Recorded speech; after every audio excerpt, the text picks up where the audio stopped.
Ryan Figured here, joined by head coach of the Comets, Jason Hirsch. Coach Hirsch, obviously really excited for you guys to come down here and play this weekend. You've come to Trinity already once this year in the opening weekend. How do you think you've improved since that moment, falling to the Tigers 2-1 in overtime? I think we have improved a lot. I think that, as a team, things chop and change over the course of a season. We've kind of figured out the way that we want to play, the players, the rotation. We're prepared as we can be for this weekend. Awesome. And then for the viewers that maybe aren't as familiar with your team, what can you say about what makes this group special? It's a fun group to be around. I mean, they have fun. They enjoy each other. Good team chemistry, good leadership. And obviously you got to have talented soccer players as well, which I think we have. So, we're ready for this one and looking forward to it. Yeah, and then just kind of talking a little bit about your defensive captain. We just talked with him, Mason Anderson. Obviously, what can you say about what he brings to the back line?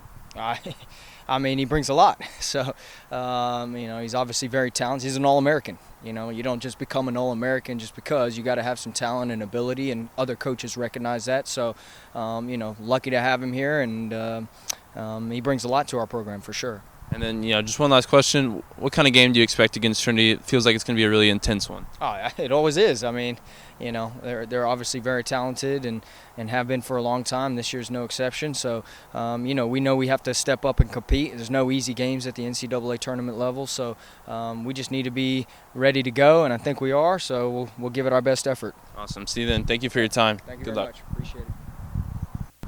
All right, Ryan Figured here, joined by head coach Paul McGinley. Coach McGinley, obviously this season's been up and down for you guys, suffered through a lot of hardships, but you end up in the tournament, which is obviously the goal at the beginning of every season. What does that mean to your team, getting this second chance? Yeah, end product is that we are where we would like to be, where we've been in the past, which is hosting a NCAA tournament first and second round game. To say it's been a circuitous route to get here would be not telling the full story. We've had our struggles home and away, and but we're here, and that's the main thing right now. We've had a lot go for and against us throughout the year, enough for that we're here. We're not here by accident, but we know that we've got a lot to learn from what's happened this season, and hopefully we can take care of that this weekend. And speaking of what's happened this season, obviously you played UTD in the opening weekend, able to beat them 2-1 in overtime. How do you learn from that coming into this game, which has so much more importance? Yeah, it doesn't matter. 100 years ago, may as well have been 100 years ago. So much has happened between Labor Day weekend and now that it really it doesn't apply at all. The fact that we won that game in overtime and they didn't, the game could have gone either way. And I'm sure the same thing is going to be true of tomorrow. It's 4 teams that are in the NCAA tournament, not much between any of them, and I'm pretty sure anything can happen. Yeah, and the streak continues for you guys being in the NCAA tournament year in, year out. Longest in the NCAA, if I remember correctly. What does it take to build a program capable of that type of long-term success? All 100% on the backs of the players.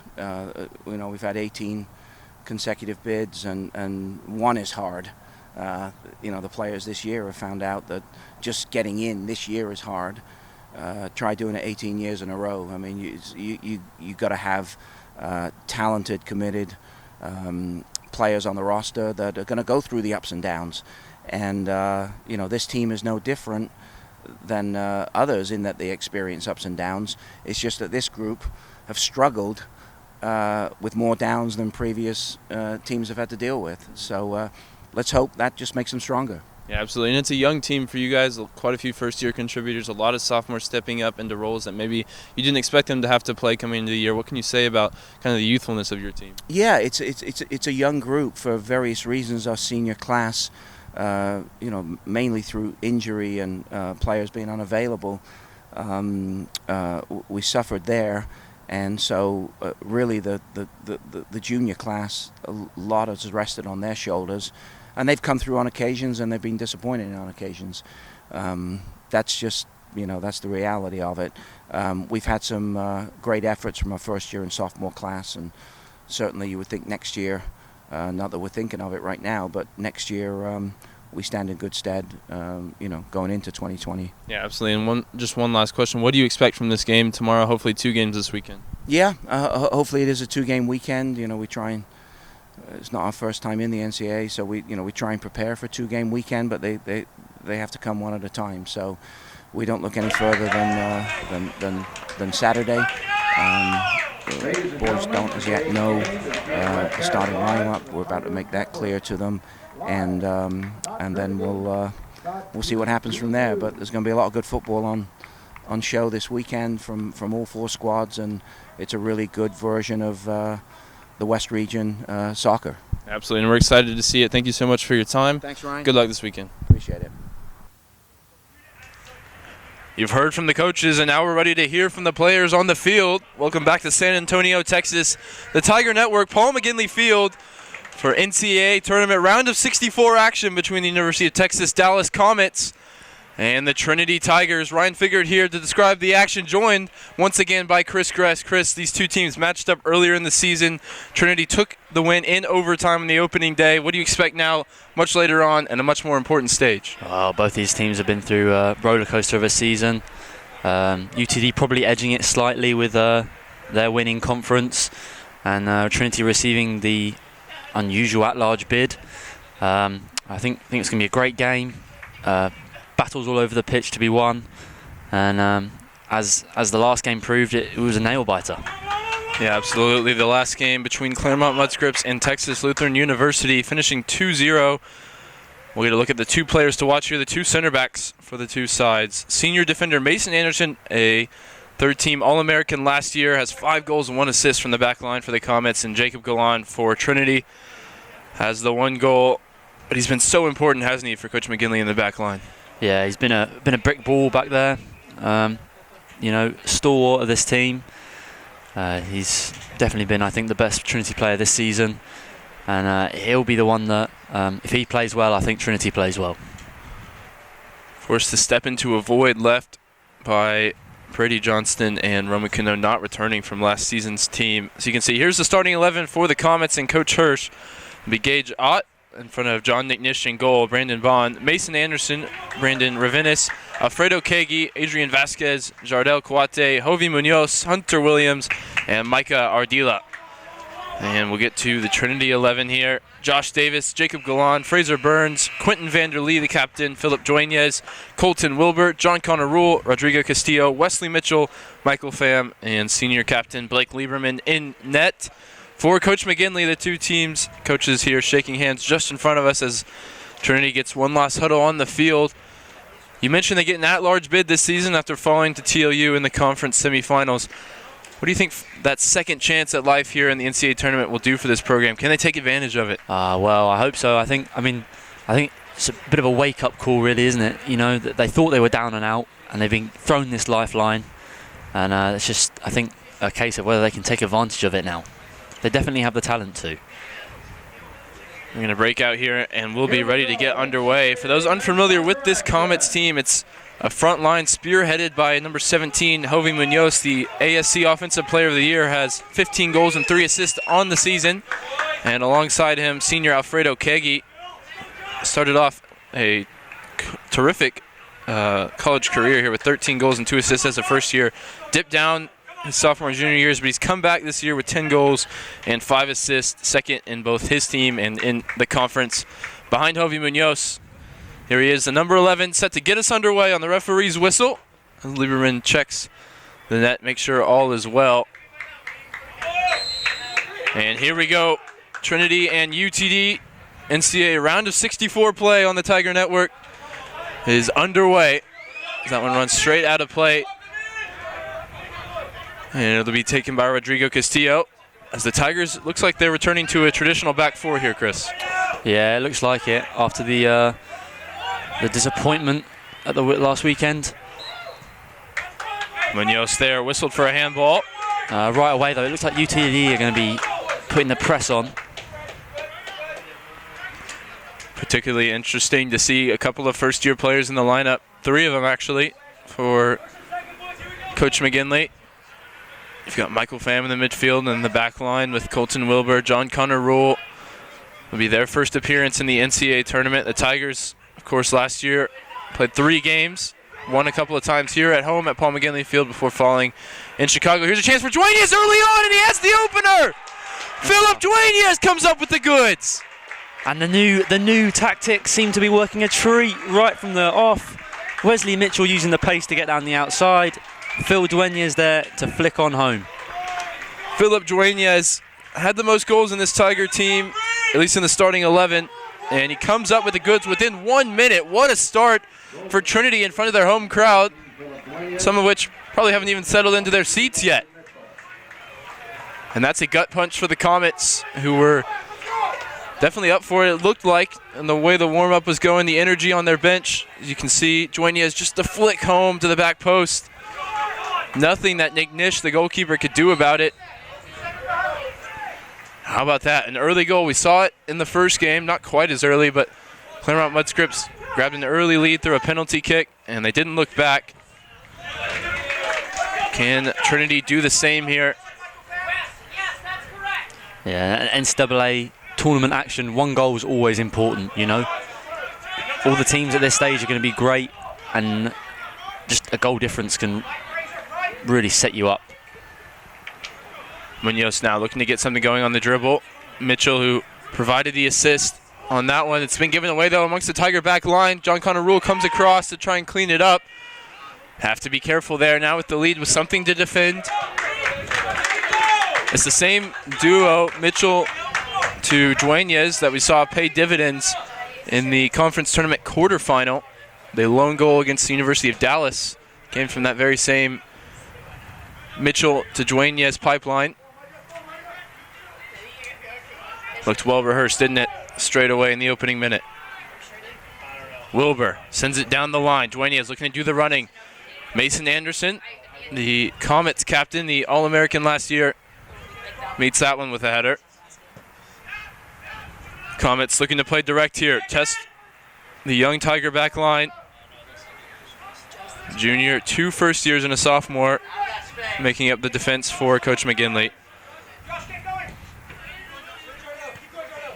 Josh Davis back in a familiar wing position after a year of playing as a wing back on the right side of a back 5 or midfield 5.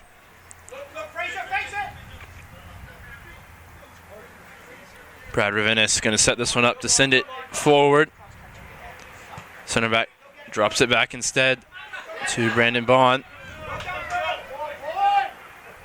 Wilbur wins it back. Trinity looks the more up for it so far. You can see it's excellent conditions here for this matchup. Beautiful weather at Paul McGinley Field. Whereas games across the country are being played up in the north and the Midwest, not dealing with the same type of optimal condition.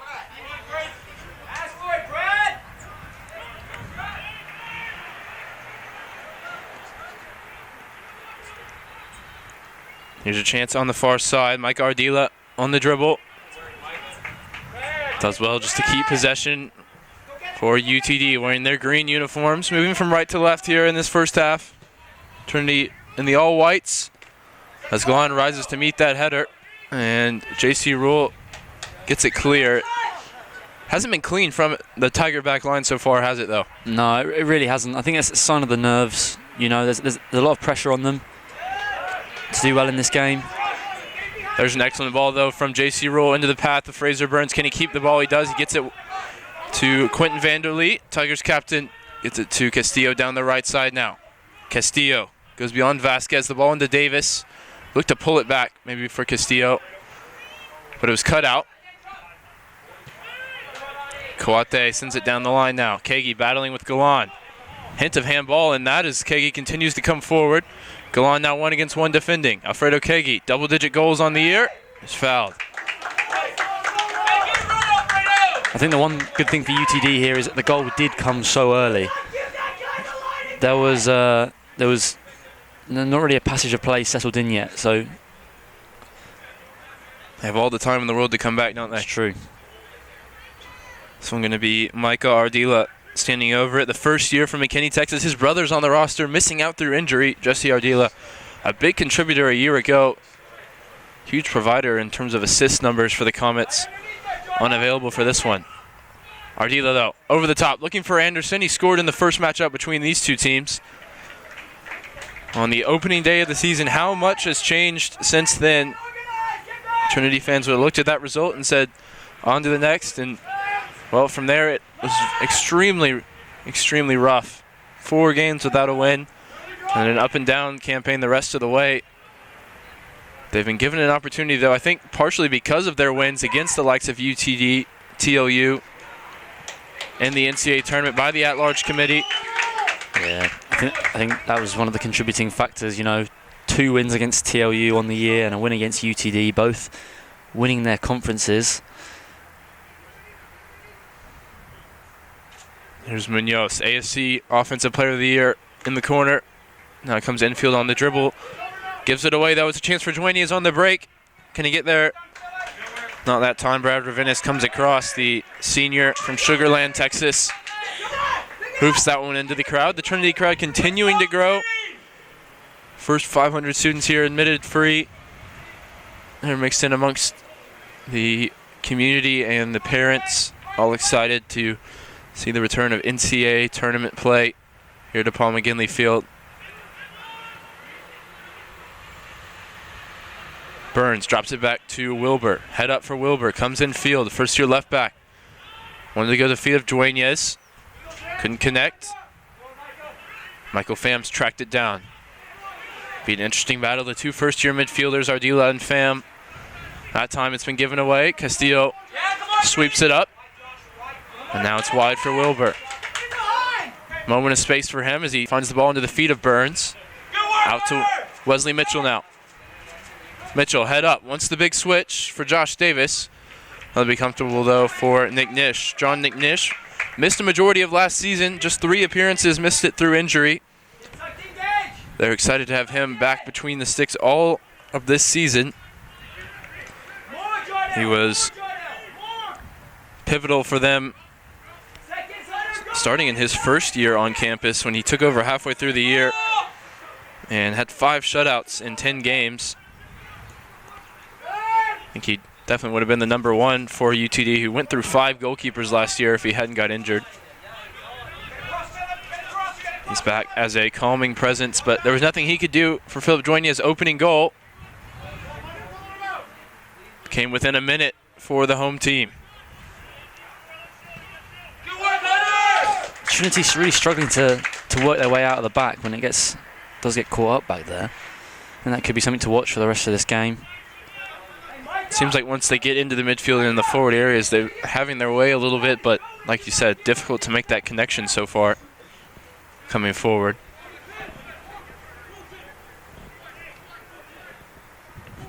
Blake Lieberman yet to post a complete shutout so far in his senior season.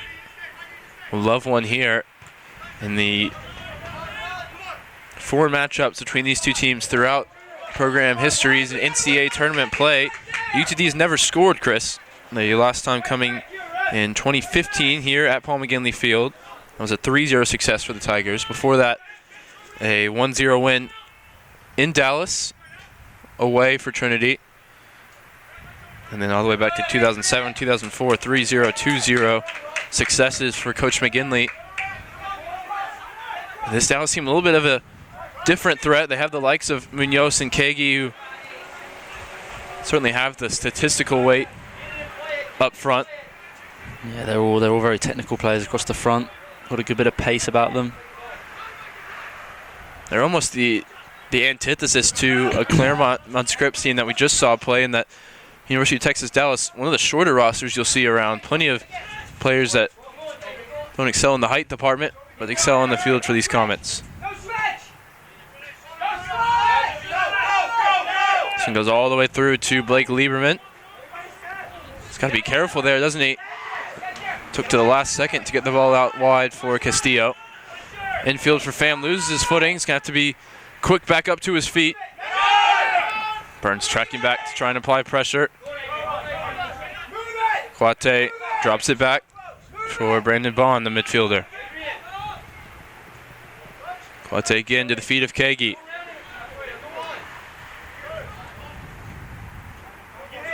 Dallas just swinging this one side to side. Duenas is now going to try and pressure the ball Two come out to meet it on the far side for Trinity. Look to dink this one over the top. Excellent pinpoint pass in behind for Brad Ravinis now. Ball's into the danger area. Alfredo Kagi couldn't rise high enough to meet it. You have to say, ironically, the first 10 minutes, UTD have been the better team. Yeah, he couldn't meet that header, but he was met with tremendous support from his bench as everybody hopped up with applause and encouragement. UTD going down early, but like you said, having a majority of the play so far. No shot yet for the Comets against Blake Lieberman, but certainly eager to press anytime Trinity has it in the back line. You see how close that one was, maybe for Alfredo Kagi. Davis does brilliantly there to keep that ball in play. He's coming infield now, loses out eventually. Brandon Vaughn sends it long. Galan needs to get some purchase on the header, and he does.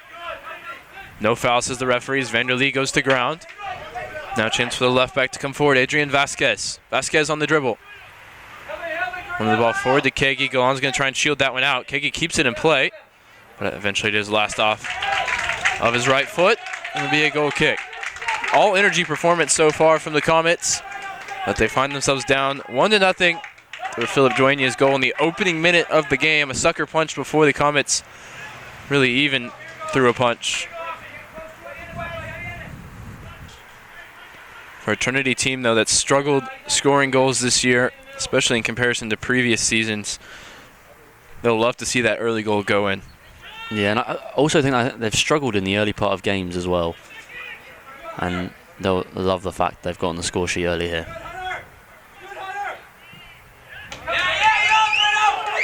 Mitchell looks for the long switch to the right back, Castillo. His header can't find Davis. And now Vasquez on the ball. Coate drops it back. You know, interestingly enough, we expected to see Anderson play as the center back. Looks like he's out as the right back, or maybe just the shape and possession with Bond dropping in between the two center backs pushed him wide. Haven't said his name a ton so far. Scored here at this field in the season opener. 5 goals on the year for the center back. Certainly, again, in the conversation for a repeat All-American selection. They're a terrific season captaining the back line for the Comets. ASC regular season and tournament champions.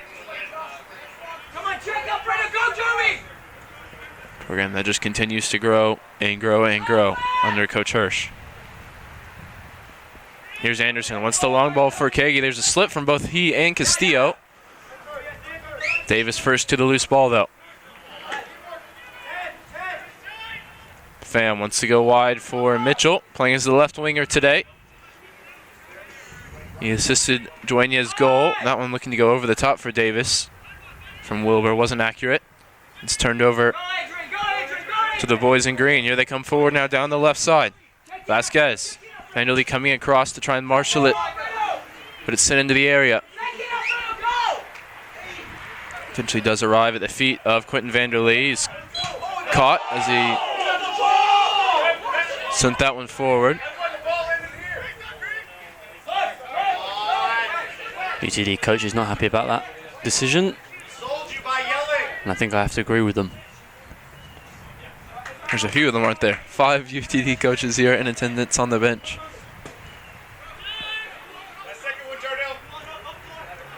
Really good play there from Joigne as the goal scorer, and he draws the foul as well. That one much more obvious for the official. Yeah, uses his body brilliantly there to shield the ball and the free kick. It's a good opportunity here. Fraser Burns, a wicked right foot delivery.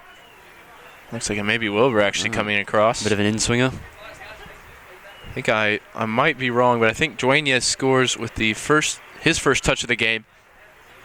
His first touch in the new boots. They have a bit of magic in them for Trinity. Wilbur, hand raised, sends it in towards the back post. Mitchell's there. Comets players rising to meet it. Will Vanderlee have a hit from the edge of the area? He does. Cleared away by Brandon Vaughn. It's good work on the far side from Gage Ott. Sends it down the line for Munoz. Haven't really seen him threatened so far, but the former kicker at Oklahoma State University has had a couple of terrific seasons for Coach Hirsch's side.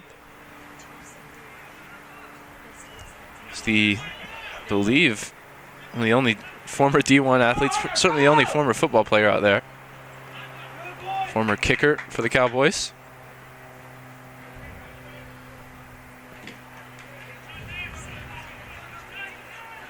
Mitchell now finding himself more central, battling with Anderson. Really physical coming together between those two. Looks like Mitchell's won it. He's won a free kick as well from Jardel Kouate. Yeah, that's brilliant play there again. Similar to the Dueñas play earlier. When it hasn't always been tactically or technically brilliant from Trinity this year, sometimes you just need that bit of fight, that mentality that you're not going to get beat in the physical battles, and so far they've shown that as they finally start to settle in with a flow of possession.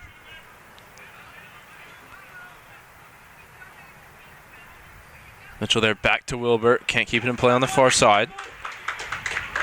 The UTD throw. Gage ought to take.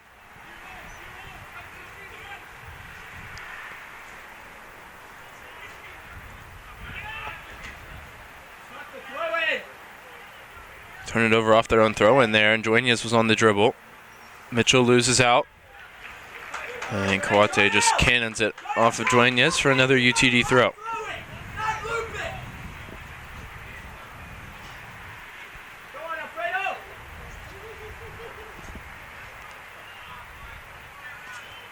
Kouate here, pressured by Burns. He's back on his right foot, head up, wants to go over the top. Munoz hadn't got his head around. See him cutting a frustrated figure, isn't he, up top? Here's Burns coming forward now for Trinity. Wanted to go infield for Pham. And I think a handball there.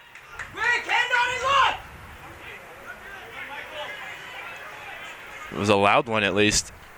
Figure if it hit him in the face, he would have reacted a little bit differently. He tracks back as Trinity takes their defensive positions. It's put over the top here from Munoz. Galan's going to have to be solid. But that ball wasn't accurate enough, and Coach Hirsch starting to become frustrated here with the service into his forwards. Yeah, it hasn't been great so far. UTD team that's coming in on a 10-game winning streak. 11 unbeaten. Some say might have peaked too early. It's not about how you compete at the start or the middle of the season. It's about how you finish. And the Tiger teams will certainly take solace in that as they have a chance now in the NCAA tournament to right some wrongs and get the final word on this 2019 season. As Castillo's in all kinds of space down the right side. He gets the service, and it's a good one. Towards the back post, Dueñas rises to meet it. It's falling for Mitchell now. Edge of the area. Michael Pham gets the shot in towards Burns. He wanted to just flick it on, I think. Didn't get it goalward. I think my player of the opening 20 minutes has got to be Wesley Mitchell. I think everything's coming through him. He's been great in holding up the ball and using his distribution to spray the ball wide. Of course, also had the assist on the goal in the opening 1 minute. I think there's going to be an injury issue for UTD. Hunter Williams, the senior from Corpus Christi, Texas, is going to have to be replaced, I think.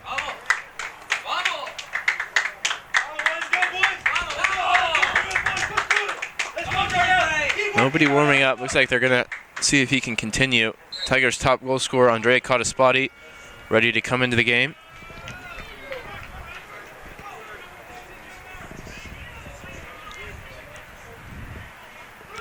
Header in the midfield there, won by Pham. Mitchell again on the ball in the center circle. Excellent juggling from him just to keep possession. And Vasquez shows some sweet feet to get around the press from Dueñas. Drops it back to John Nicknish. Wanted no part of the technical play and just hoops it forward. Castillo infield for Davis, and he's fouled by Jovi Munoz. A Tiger free kick, a couple of yards into their defensive half.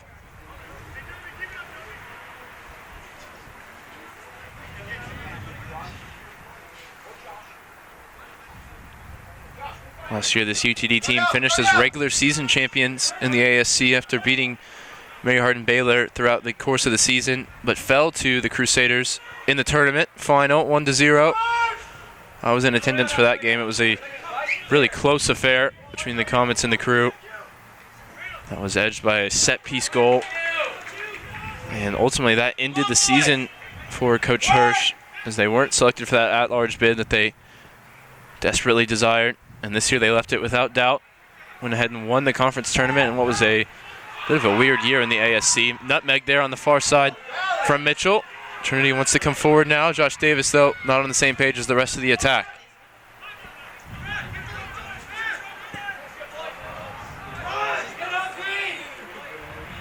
Wilbur gets it under control, drops it back to J.C. Rule.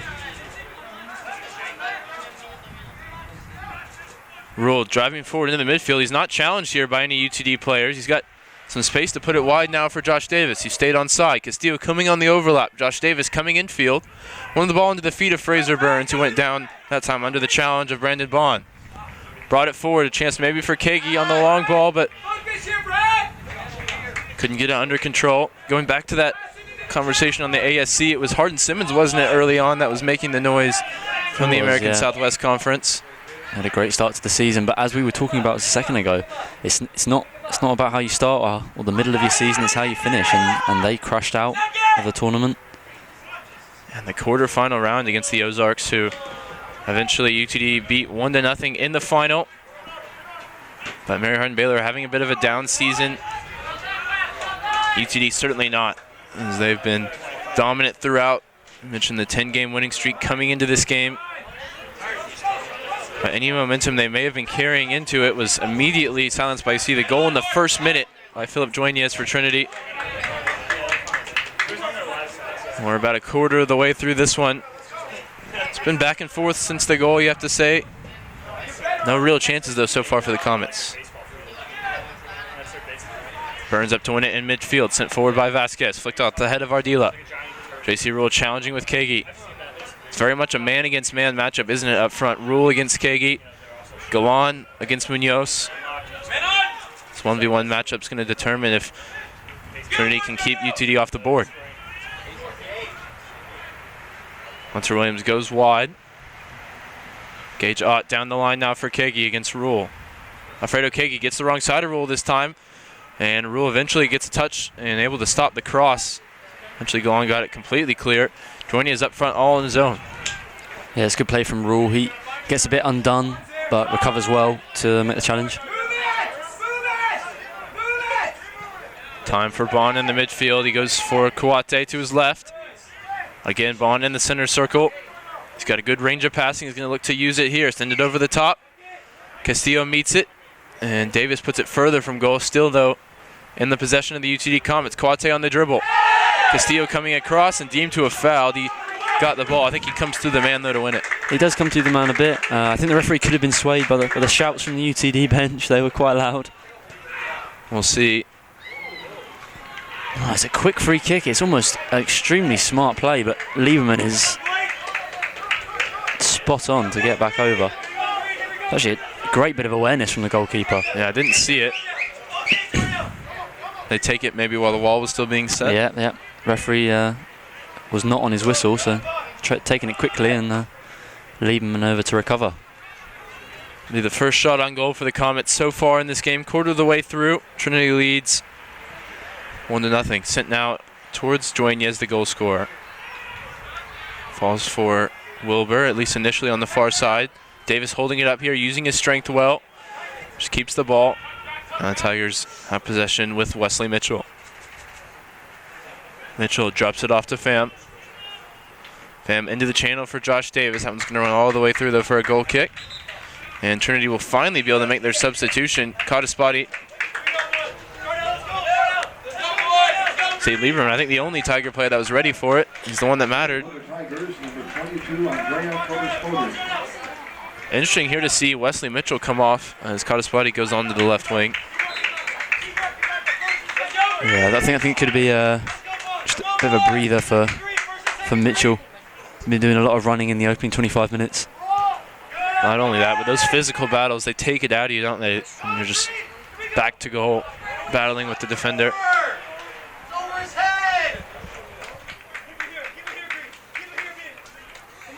Lieberman now, ball in his hand.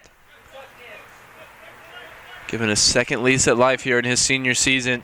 Thought it might end in the SCAC semifinals. The Tigers given the at-large bid to continue their streak to 18 consecutive NCAA tournament appearances. Longest across all 3 divisions of the NCAA. Here's a chance now, potentially for Ardila coming forward. Micah Ardila causing problems for Trinity. Wilbur sends it clear. Still in possession, though, for the Comets. Vasquez sends the ball in on the left foot. It's a good one towards the back post. And the strike from distance. I'll tell you what, he got all of that, didn't he, Hunter Williams? Yeah, it's a great block in the end. And now Josh Davis using his pace through the center. He's going to have to be quick to get the ball off his feet here as the Comets track back. Good work there from the Tigers senior to advance the ball up the pitch. J.C. Rule. Now he brings it forward. His pass cut out, though. Hunter Williams in the way. Caught a spotty with a flick. Pleases the crowd and it'll please his coach too as they continue coming forward down the left side. Chance for Fraser Burns if he can keep it in play, and he does. 1-against-1 with Brandon Bond. The help's coming for the Comets. Wilbert sends it into the area. It's a scuffed clearance there from Anderson, who just sent it skyward. And eventually UTD does get it clear. Fam has to be careful with Munoz on his back. He gets it back here now, coming forward in the midfield.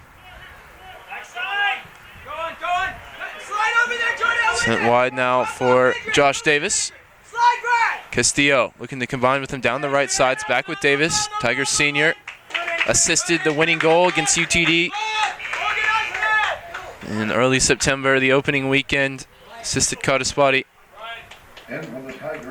in overtime. It was a goal that was ruled with a bit of controversy. You thought maybe there was a foul in the build-up. The Tigers took advantage. Started their season with that win. Yeah, a couple of subs there for the Tigers as Jack Downs comes in and Kyle Davis as well. Kataspati just flashes that one wide on the turn. Shots leader for Trinity. Goals leader as well, 8 on the season.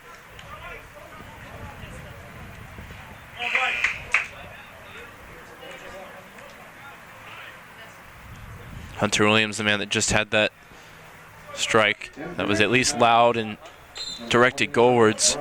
He's now been subbed off for Brian Ramon, sophomore from Garland High School, former Owl. A lot of local boys, isn't it, on the UTD roster? Yeah, they do like to take their Texas boys. Tigers roster showing a lot more range, but doesn't always translate into success. See right now, international players on the field. Nobody from outside of Texas in the UTD roster. Munoz now on the dribble.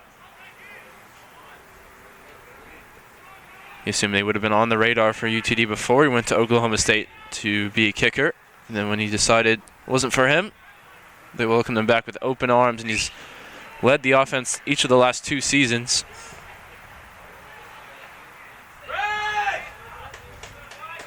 Wilbur down the line looking for Downs. First-year player for Trinity from Sheffield, England.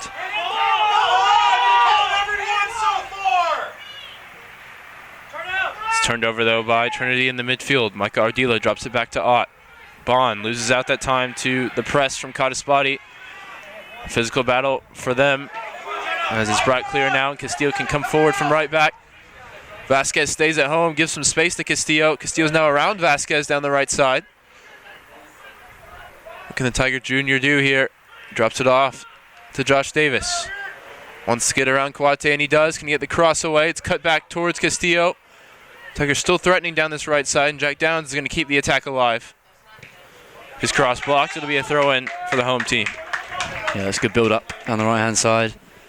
I think something that's going to be a bit of a theme for this Trinity attack is that centre attacking mid-roll filled by Downs or Burns. It's a bit of a free roam roll. You'll see them drifting into the channel. Do not let a throwing go over your head again! It's going to be a sub here. Jardel Kawate coming off, and Jordan Henderson into the game. The number 9 for the Comets. Looks like they're going to drop Alfredo Kegi into the midfield as the furthest forward. Play that 4-4-2 diamond, a little bit of a narrow shape. in midfield for the Comets. Rely on the outside backs to provide the width. It's a formation that Arsenal and England trying to implement at the moment without much success. Free kick here is going to go against Castillo. He's going to be the first name in the book. Jordan Henderson just onto the field. Draws the booking for the Tigers right back.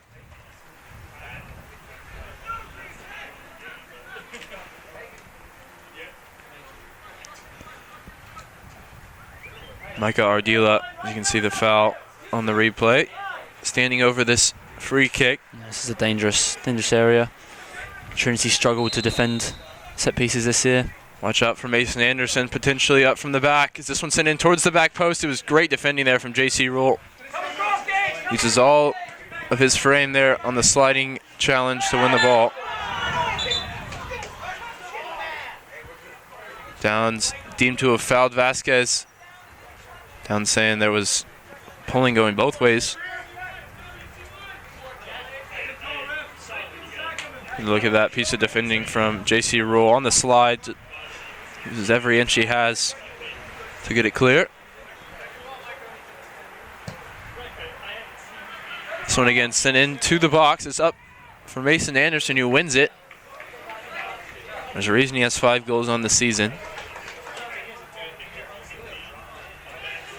Amongst the points leaders for his team from center back. A little bit of a loose touch there from Downs. It's turned over to the Comets. Rule up to win it again against Munoz. Yeah, that's uncharacteristic from Jack Downs. Usually a very technical player. Just let that one get away from him.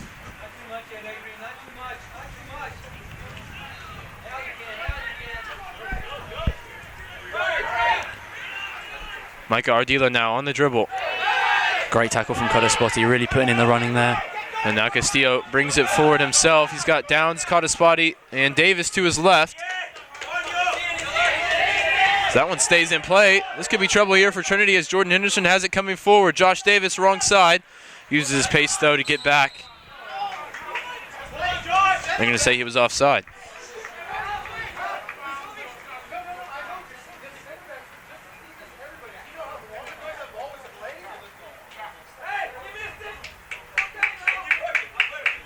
That's a weird one, wasn't it? Everybody thought it went out of play from a Trinity perspective. Just had a bit of curve on it that kept it from going out. You can see at the right of your screen a couple of Trinity players ready to check into this game for the first time. Hallenberger and Connor Jones. Good hold-up play here from Codaspoti. Can he find a teammate? He got it under control, but he gave it away with the pass. Had 2 Comets players on his back. This one into the feet of Jack Downs. He can't turn. Struggled to find the game here since coming on as a sub. It's a tough role, isn't it, the number 10 position? It is. No foul here. Plenty of bodies on the floor as Codaspoti has his head up. He's going to shoot from distance. Wasn't the best angle for him on the left foot. Yeah, he didn't have many options though, did he, on the left-hand side or ahead of him. Davis, the traditional outside back, being deployed as the left winger at the moment.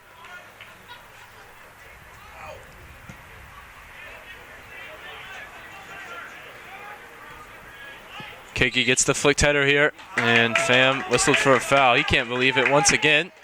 Yeah, referee not pleasing either side at the moment. Yeah, I think he's calling a lot of the little things that don't really need to be called. He's just trying to set the precedent for the rest of the game. I think we talked about that in the semifinal between Austin College and Colorado last weekend when it was just a referee again calling all the little things that maybe you don't like to see called, especially in tournament play when it's going to be more physical, it's going to be hard fought. This one's sent in by Ardila. Anderson with the shoulder. Flicked it goalward. Looking to get inventive there, the center back.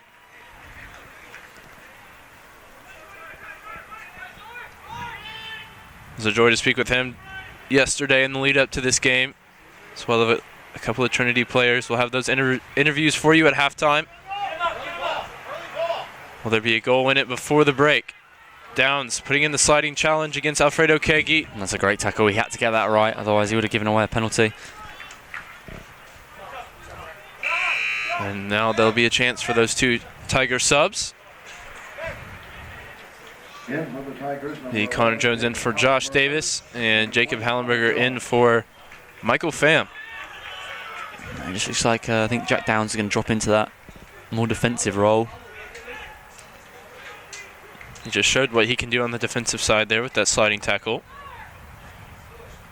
But he hasn't played that deep this year, has he really? Be an interesting new look for him.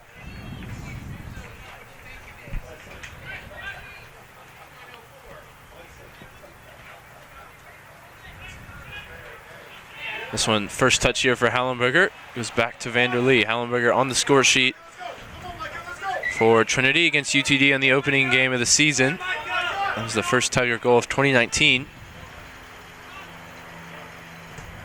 Jones there looking to make the immediate impact against Vasquez.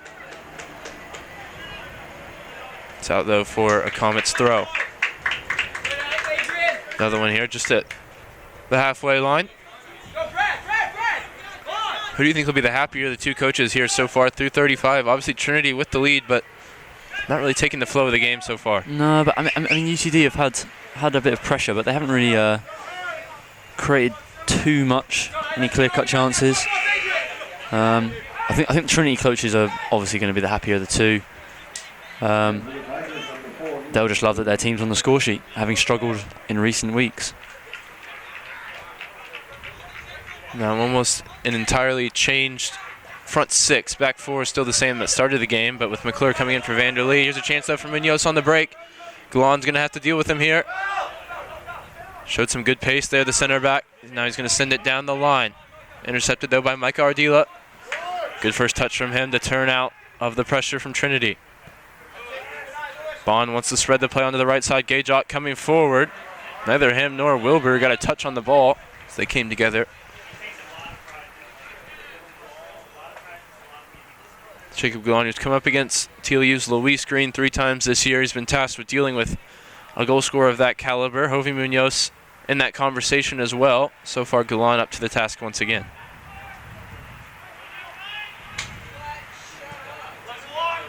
There he is, Galan again, sending it to the halfway line. He's going to have to deal with it, though. Flicked off the head of Munoz. Henderson in the area for UTD. Castillo on the dribble, brings it clear. Henderson still applying pressure. Now Wilbur into the channel for Kataspati. Can he hold up the play for Trinity? Foul that time committed by Brian Ramon, the substitute. UTD only going to the bench once so far. Like we mentioned, Trinity making numerous subs so far in this first half.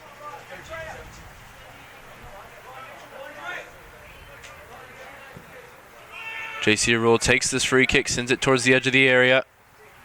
Could fall for Hallenberg at the edge of the box. They're going to say he used his hand to bring it down. His volley sent high anyway.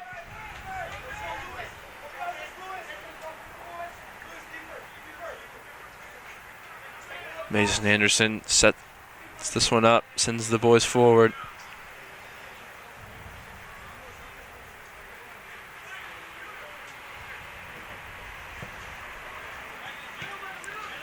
Sent it low into the path of Micah Ardila, who's forced to drop it back, then go all the way back here to Nick Nish in goal. Bobbling ball coming back to him. This field that's seen SCAC tournament action last weekend. Looking a little bit worse for wear here in our second of 3 games this weekend. Yeah, could have sworn that was a hand used there by Munoz. The referee not interested though. Munoz on the dribble here. He's passed a couple of Tiger players now. Can he get the service away? Going towards the end line. Gets the ball across into the waiting arms of Lieberman, but it's behind for a corner.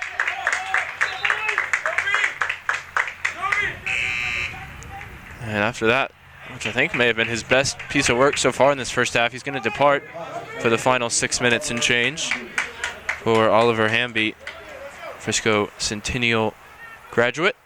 Comes onto the field in the number 13 uniform for the Comets.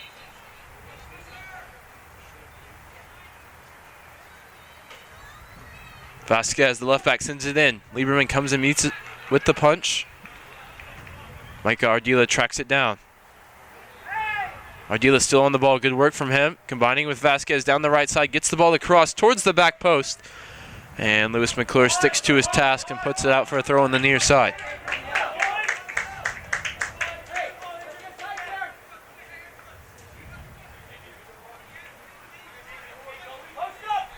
Connor Jones, the furthest forward at the moment for Trinity. Everybody else back to defend this. What looks like it's going to be a long throw from Brandon Bond.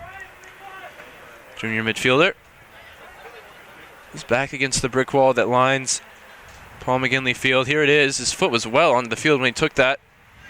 It's flicked on, and eventually Castillo sends it clear. It's back out to Bond, though. He gets the right-footed whip in towards the back post. Wilbert gets it clear. Back out for Bond once again. Another right-footed ball across. Plenty still forward for UTD. Tigers can't get this clear, and then Henderson goes for the acrobatics. That all started, though, with the foot well over the line, didn't it, from the throw-in? Yeah, you don't see referees call them too much at this level, which is something that's not talked about very much, honestly. You see it at professional level as well. Cottaspati applying the pressure for Trinity. So too Connor Jones. It's just sent forward into the path of Colton Wilbert. Tiger first years combining to send this one clear. JC Rule. McClure's going to have to get there first ahead of Henderson. He does. Just Castillo now down the right side for Jones. Drops it off for McClure. Had the pass on for Downs, but it was cut out by Kagi. English midfielder, though, sticks to his task, wins it back there, shows some strength as well. Yeah, great grit and determination there from Jack Downs. Win the ball back for his team. Wilbert down the line, Kyle Davis on the dribble. Very gifted 1-against-1. He's going towards the end line this time. Anderson, though, shows why he's an All-American defender. And now he's coming forward down the right side. Head up for him. He sees the switch. He's going to cut back, though. Had Kagi in some space on this near side. Ball just sent into the channel. Nobody there for the Comets. Hallenberger able to turn there. Brandon Bond couldn't win it back for UTD. Davis wants to return the ball for Hallenberger down the wing. Bond gets the nutmeg there from Hallenberger, and the ball's put across. And it's going to be out for a throw. Excellent skill from Hallenberger a couple of times against Brandon Bond. Yeah, cheeky little nutmeg there. Come on, Oliver! Hey! You don't lose that 50-50 there! And we're not dealing with this! Wilbur now coming in field, drops it back for Lewis McClure. Wants going behind for Hallenberger. That one's intercepted, but you heard Coach Hirsch when he was yelling at his forward for not stopping this Trinity attack well before. McClure gets the left-footed ball, and it's an excellent one. Great shape on the ball. Just dipping towards the head of Connor Jones. It's cleared by UTD. Tiger wave of pressure here to close out the half. Can they capitalize? They scored within the first minute of the half. Can they finish the half equally as strong and take a 2-0 lead into the break? Yeah, the next goal in this game is crucial. Trinity go up 2 up, you'd have to say. They've great position to go on and win it, but if it's 1-1, then the tide starts to turn, doesn't it? It's going to be a free kick from Trinity here. Just 5 or so yards into the attacking half. They're going to send the bodies forward, though. Looking to get that second goal. As we approach 2 minutes left in the first half, Jack Down's going to be the one to stand over it. Just 3 stay back in white uniforms.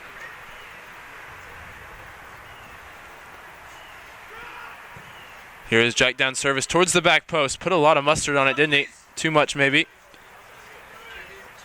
Jones retrieves it, though, in the corner, combining with Jacob Galan. Connor Jones, an excellent left-footed ball in towards the back post, and Nick Nish met it with the right-hand punch. And there was a foul somewhere in there. The foul is for that, but goalkeepers are very well protected these days. It's a good ball in from Connor Jones with his weaker left foot. Has been known to be a 2-footed player.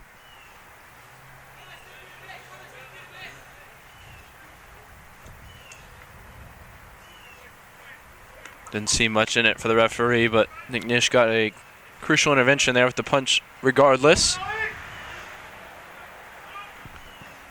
As Hamby was applying the pressure that time and forced Wilbur to put it out for a throw. 1 minute. One last sub here. Zach Till, sophomore midfielder in the game for Coach Hirsch. Kagi off. So as UTD looks for a goal to finish out this half, both their top goal scorers look on from the bench. McClure wants the first time ball over the top for Kadaspati. Keeps it in play, but he keeps it in play only for a moment as Anderson tracks this one down. It's a Comets throw with 30 seconds on the clock. Chris, final thoughts on this first half as we head into the break? Neither team really very convincing, but Trinity will be happy to get that early goal. As I said earlier, the next goal in this game is crucial. Back to the drawing board, I think, for both of these sides at half-time. 10 seconds. 9. The game is there to be won. 7, 6, 5, 4, 3. As Galan sends it forward, sends it clear, the Tigers will head to the halftime interval with a 1-0 lead. Goal in the first minute from Philip Duenas, assisted off the cross by Wesley Mitchell. It was back and forth, and it was a little bit disjointed from both sides. We'll see what adjustments the two teams make. In just about 15 minutes, Ryan Figert, joined by Chris Gress. You're watching the Tiger Network.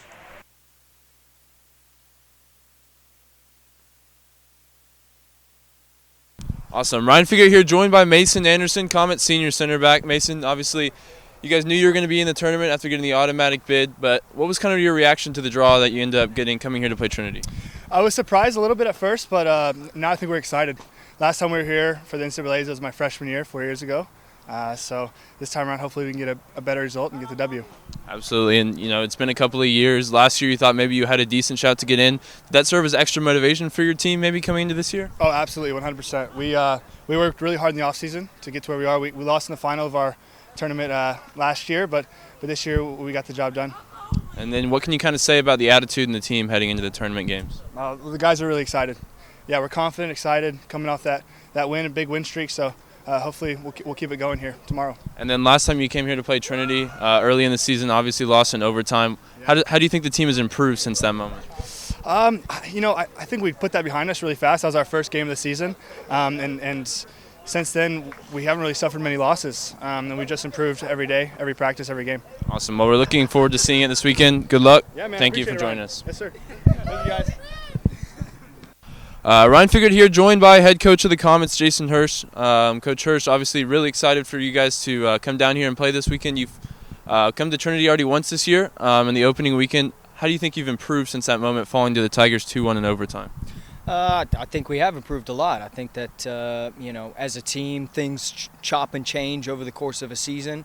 We've kind of figured out the way that we want to play, the players, the rotation. We're prepared as we can be for this weekend. Awesome. And then for the viewers that maybe aren't as familiar with your team, what can you say about what makes this group special? It's a fun group to be around. I mean, they have fun, they enjoy each other, good team chemistry, good leadership. And obviously you got to have talented soccer players as well, which I think we have. So, we're ready for this one and looking forward to it. Yeah, and then just kind of talking a little bit about your defensive captain. We just talked with him, Mason Anderson. Obviously, what can you say about what he brings to the back line? I mean, he brings a lot. So, he's obviously very talented. He's an All-American. You don't just become an All-American just because. You got to have some talent and ability, and other coaches recognize that. So, lucky to have him here, and he brings a lot to our program for sure. And then, just one last question. What kind of game do you expect against Trinity? It feels like it's going to be a really intense one. Oh, it always is. I mean, they're obviously very talented and have been for a long time. This year's no exception. So, we know we have to step up and compete. There's no easy games at the NCAA tournament level. So, we just need to be ready to go, and I think we are. So, we'll give it our best effort. Awesome. See you then. Thank you for your time. Thank you Good very luck. much. Appreciate it. All right, cool. Ryan Figert here, joined by Tigers captain Quentin Vanderlee. Quentin, obviously this season's been a lot of ups and downs for your team. How do you feel like that's affected the team coming into the NCAA tournament? I think it's obviously been tough not having the season go according to plan, exactly how we would have scripted it to start. But ultimately, I think that we've learned from each experience and each negative thing that's happened to us this season, and it's put us in a pretty experienced place. We've seen it all, so hopefully we can use some of that to help us coming into this weekend. Obviously, despite kind of the hardships of this season, you get a chance in the NCAA tournament. What does that mean to your team, and kind of what does that second chance breathe life in this program? Yeah, it's huge for us. It's ultimately our goal every year is to get a chance to be in this tournament, and then once you're in, anybody has a chance.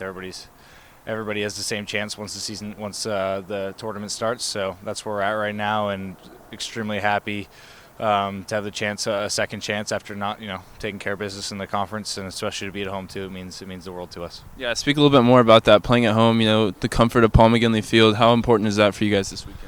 Oh, it's great. I mean, there's no better setup in Division III than down here at Paul McGinley Field. So, we feel comfortable here. Everything is taken care of for us, and all we got to do is go out and play well. So hopefully we can do that this weekend. Awesome. We're looking forward to it. Good luck. Thanks, you. Ryan. Appreciate it.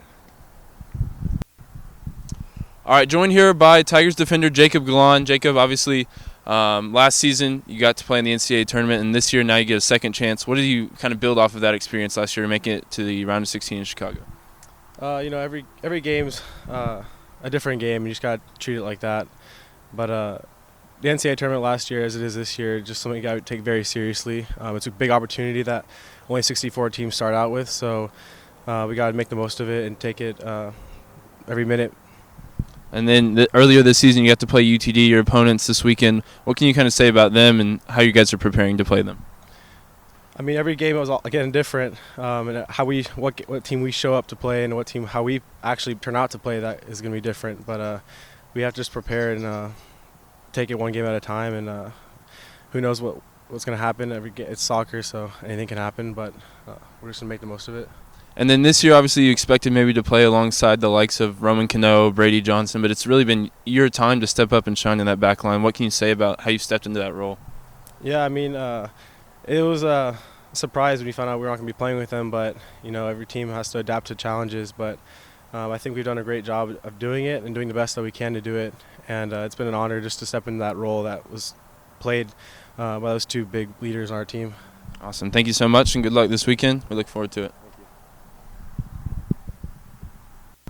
All right, Ryan Figured here, joined by head coach Paul McGinley. Coach McGinley, obviously this season's been up and down for you guys, suffered through a lot of hardships, but you end up in the tournament, which is obviously the goal at the beginning of every season. What does that mean to your team, getting this second chance? Yeah, end product is that we are where we would like to be, where we've been in the past, which is hosting a NCAA tournament first and second round game. To say it's been a circuitous route to get here would be not telling the full story. We've had our struggles home and away, and but we're here, and that's the main thing right now. We've had a lot go for and against us throughout the year, enough for that we're here. We're not here by accident, but we know that we've got a lot to learn from what's happened this season, and hopefully we can take care of that this weekend. And speaking of what's happened this season, obviously you played UTD in the opening weekend, able to beat them 2-1 in overtime. How do you learn from that coming into this game, which has so much more importance? Yeah, it doesn't matter. 100 years ago, may as well have been 100 years ago. So much has happened between Labor Day weekend and now that it really it doesn't apply at all. The fact that we won that game in overtime and they didn't, the game could have gone either way. And I'm sure the same thing is going to be true of tomorrow. It's 4 teams that are in the NCAA tournament, not much between any of them, and I'm pretty sure anything can happen. Yeah, and the streak continues for you guys being in the NCAA tournament year in, year out. Longest in the NCAA, if I remember correctly. What does it take to build a program capable of that type of long-term success? All 100% on the backs of the players. We've had 18 consecutive bids, and one is hard. The players this year have found out that just getting in this year is hard. Try doing it 18 years in a row. I mean, you got to have talented, committed players on the roster that are going to go through the ups and downs. And this team is no different than others in that they experience ups and downs. It's just that this group have struggled with more downs than previous teams have had to deal with. So let's hope that just makes them stronger. Yeah, absolutely. And it's a young team for you guys, quite a few first-year contributors, a lot of sophomores stepping up into roles that maybe you didn't expect them to have to play coming into the year. What can you say about kind of the youthfulness of your team? Yeah, it's a young group for various reasons. Our senior class, mainly through injury and players being unavailable, we suffered there. And so really the junior class, a lot is rested on their shoulders, and they've come through on occasions and they've been disappointed on occasions. That's just, that's the reality of it. We've had some great efforts from our first year and sophomore class, and certainly you would think next year, not that we're thinking of it right now, but next year we stand in good stead, going into 2020. Yeah, absolutely. And just one last question. What do you expect from this game tomorrow? Hopefully 2 games this weekend. Yeah, hopefully it is a 2-game weekend. We try and it's not our first time in the NCAA, so we try and prepare for a 2-game weekend, but they have to come one at a time. So we don't look any further than Saturday. Boys don't as yet know the starting lineup. We're about to make that clear to them, and then we'll see what happens from there. But there's going to be a lot of good football on show this weekend from all 4 squads, and it's a really good version of the West Region soccer. Absolutely, and we're excited to see it. Thank you so much for your time. Thanks, Ryan. Good luck this weekend. Appreciate it.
We welcome you back here to Paul McGinley Field for the second half of action in our NCAA tournament round of 64 matchup between Trinity and University of Texas Dallas. UTD in a unique position this year.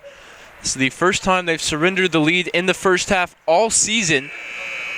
They came back from 2-1 down once this year in Abilene against Hardin-Simmons. That's the only other time that they've conceded first. And they went on to win. See if they can pull something here out of the second half. As Trinity took the early lead, you saw the replay of the goal from Philip Dueñez in the opening minute of the game.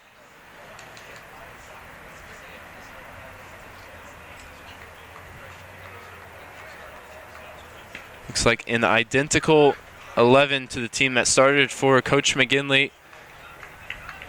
And no changes on the other side either for Coach Hirsch.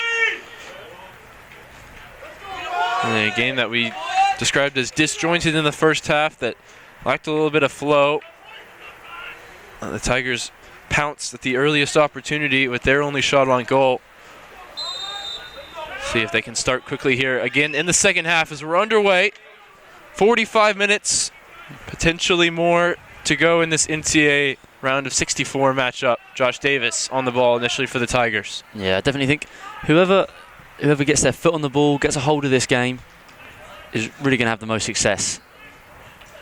And will have the best chance of winning this one.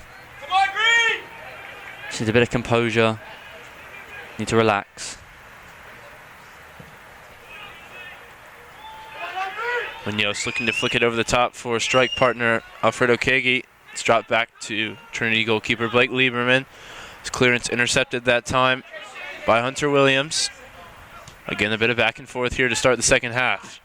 Rule doesn't get a lot behind the clearance. Lucky for him, not intercepted higher up the field that time by the Comets, as their All-American center back Mason Anderson sends it forward. Hunter Williams looking for the ball into the feet of Munoz. He's quickest to it. Drops it off now to Bond. Bond wants to spread the play, and he got that pass wrong, didn't he? Josh Davis intercepting and drawing the foul.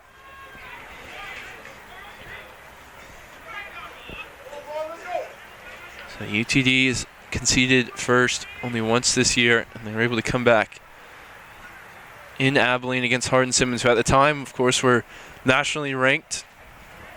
A team that people expected to continue to push on to a game such as this in the NCAA tournament. Ultimately, their season fizzled out, but they were able to beat them at a real high point of the campaign. Castillo drawing the cheers from the fans on the far side after a cheeky nutmeg. Castillo, the name in the book on Trinity's side. Has to be careful in the second half.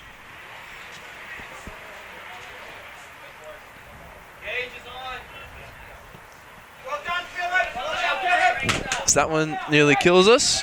We're okay. Don't worry. That's all right. Almost thought I'd take it up. Take that one down off my chest. Been known to do so. So Trinity throw Wilbur into the head of Mitchell. I think Fan may have turned it over there. Galan with a big step to make sure it didn't go the other way with Kagi. Yeah, I just couldn't see how Kagi lurking there. Dueñez down the line, loses out to Anderson. It's been an extremely rough start to the second half for Brandon Bond. A couple of giveaways already in the midfield after a pretty solid first half display. Castillo tracks it down on the far side into the Tigers. All-American Vanderlee, who's robbed of the ball that time. Gives away a free kick against Coate. I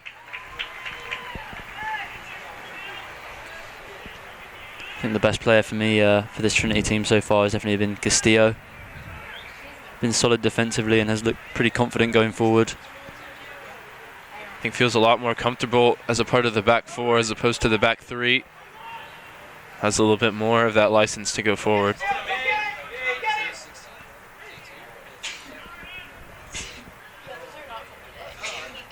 This one now into the feet now. Micah Ardila. Some space on the right side for Gay Jott. 1-against-1 with Colton Wilbur. Goes inside onto his left foot. Anderson stepping in. Let's get the ball now down the line for Williams, who gives it away. Anderson under pressure from Dueñez. And the referee says foul, I believe, against Anderson. Dueñez adamant that he didn't touch him there. Always will be.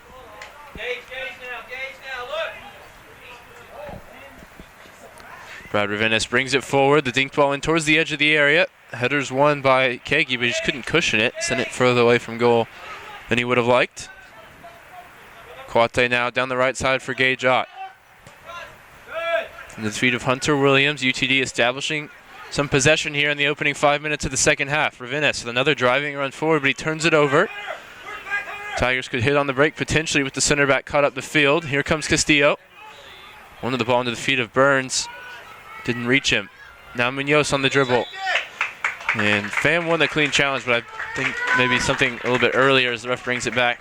He was just playing the advantage there and saw something he didn't like previously. 5 shots, 1 on target. That was the Dueñez goal in the first minute for Trinity so far. 4 shots, 3 on goal for UTD. Yet to really test Lieberman though. Hasn't had anything too tough to deal with. You go back to that, the free kick, I would say. It was a great bit of play from the goalkeeper. This one sent towards the back post by Ardila. Anderson ends up on the turf. He's up to try and win it again. There's bodies everywhere for both teams as it falls for Brad Ravinis again. I think the UTD coaching staff feeling more confident with this opening 5 minutes than they will on the Trinity side. Yeah, I'm not really too sure the UTD coaches really thought that was a penalty. They just thought they could influence the official there.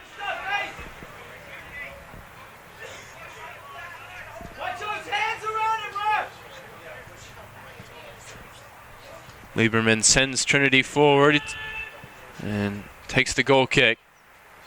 Flicked on by Josh Davis, intercepted though by Brandon Bond. Wesley Mitchell was a standout in his 20 minutes or so in the first half. Dropped it back to Wilbur, but Wilbur can't keep it in play. Tigers looking a bit nervous here. They have something to defend in that 1-goal lead.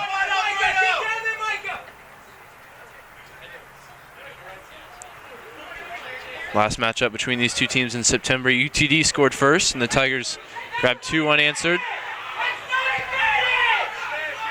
And now here's Dueñez going the other way. He's in a foot race with Brad Ravinis. See him at full pelt and eventually comes through Ravinis when he already released the ball.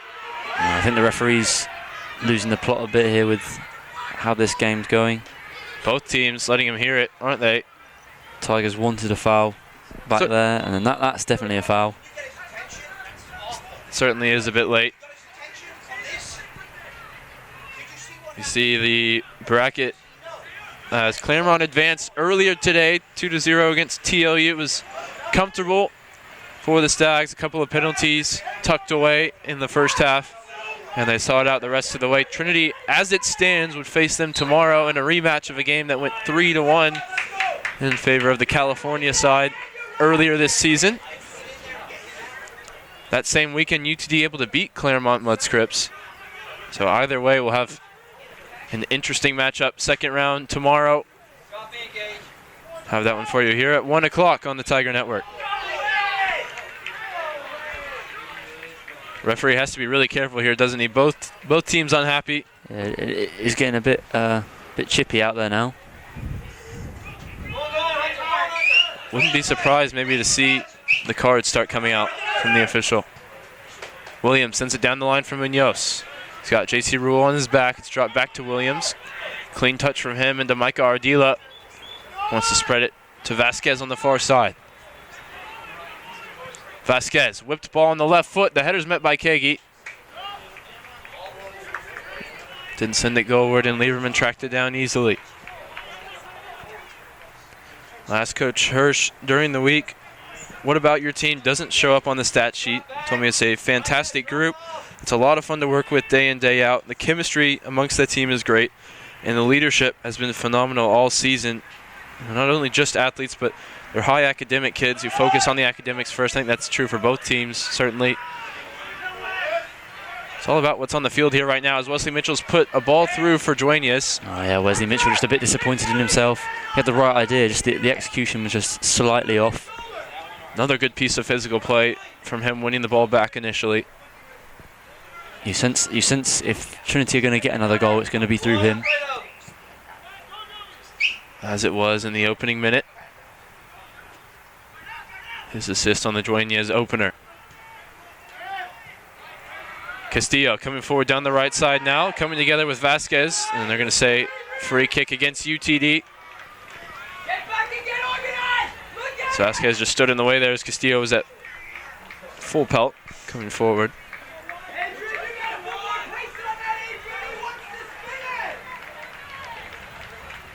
See Castillo gets to the ball first, touch around the Comets left back before he drew the contact. He'll be the one to take it here. A couple forward in white. Send towards Mitchell. He's got it down here inside the area. Flick around Mason Anderson. Eventually gets the clearance in. It's good work that time from Vasquez to track it down, not let it be a corner for Trinity. We've yet to have one so far in this game. Here's a chance now for the Comets going the other way. It's Kagi streaking down the left side. He's got Ardila joining him to his right. Munoz at the back post as well. Here is Ardila. Michael Ardila looks to get beyond Wilbur, who stuck to his task defensively well. Yeah, it's a great bit of play from Kagi down the left. That ball from Williams looking for Kagi again. Didn't get there. It was intercepted on its path by Castillo. As we said for Trinity, with Mitchell being the one to get them another goal, I think Kagi's going to be the one for me. If they want to grab a goal, it's going to be through him. Yeah, he seems more willing, doesn't he, to float out to the wings and find space. There's Munoz staying high and trying to occupy the center backs. Hasn't seen a lot of the ball.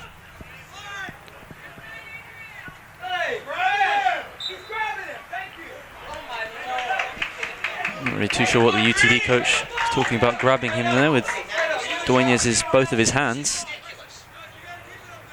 away from his body. Either way, free kick's been won by Mason Anderson. Frisco Centennial graduate as well, not the only one on the UTD roster, full of local products. They look for the depth and not the breadth, don't they, in recruitment.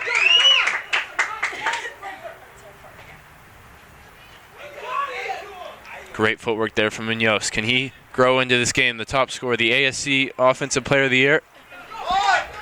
Wins a throw in for his team down the right side.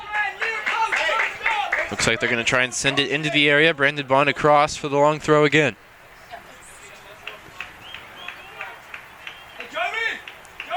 Takes as many steps back as he can. Up against those banners that remind us of both the men's and women's team's success. 3 trips to the Final Four for the Trinity men's side. 02, 03, and 07. Of course, 03, the one that will stick out in the memories of Tiger fans, as this one's taken on from distance. It may fall for Mason Anderson at the edge of the area. He popped it off his own hand. 2003, the year at Trinity won it all. Yeah, and a good opportunity for the Tigers this year to go back to the Final Four. With all due respect to the teams in this side of the bracket, there's none of the big boys. Perennial contenders, mostly positioned on the east side. Of course, nobody will look beyond this game. Nobody will look beyond Claremont Mud Scripps, who put on an excellent showing earlier today. They await in the second round tomorrow. Yeah, the winner of this one's got a really tough game tomorrow. Another good run here from Kagi down the left. He takes too big of a touch, though, and it runs out of play.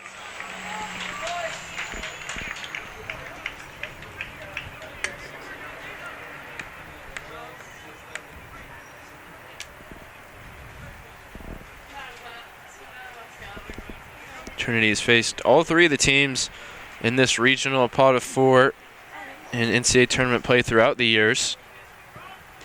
6-0. This year, a very much different task in a lot of ways. receiving the at-large bid for the first time since 2011. The last time they weren't able to win the SCAC. I think maybe a little bit more to prove this year as well, coming into the NCAA tournament. After a regular season that fell below their lofty standards. Wilbur drops that one back to J.C. Rule. Wants to go down the line for Mitchell. Clean touches from him as he drops it back to the left back. Mitchell popping up centrally. Gets the ball back from Vanderlee. Goes infield again for Pham. That's a great bit of composure there from the Tigers to work their way out of that situation. See if they can translate it into some success up the other end. Now Castillo coming forward on the right side. Passes man into the feet of Dueñez on the turn. Dueñez to Vanderlee. Wide again for Castillo. Into the feet of Josh Davis. Josh Davis now on the turn once again. He's got the run of Castillo out wide. I want to go back down the line for Davis. It's going to be a corner kick. Excellent piece of play there. Probably the best of the game for Trinity. Yeah, great build-up. Good composure that I think's been missing from the first 60 minutes or so of this game.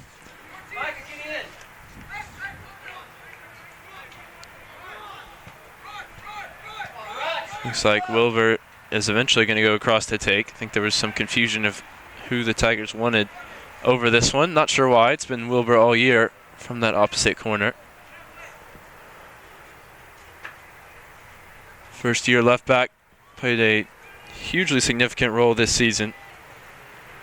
Raises the right arm, sends it into the area. Dangerous cross in towards the back post. I think it was Dueñez up to meet it. Burns puts it back across, and the Tigers have the second.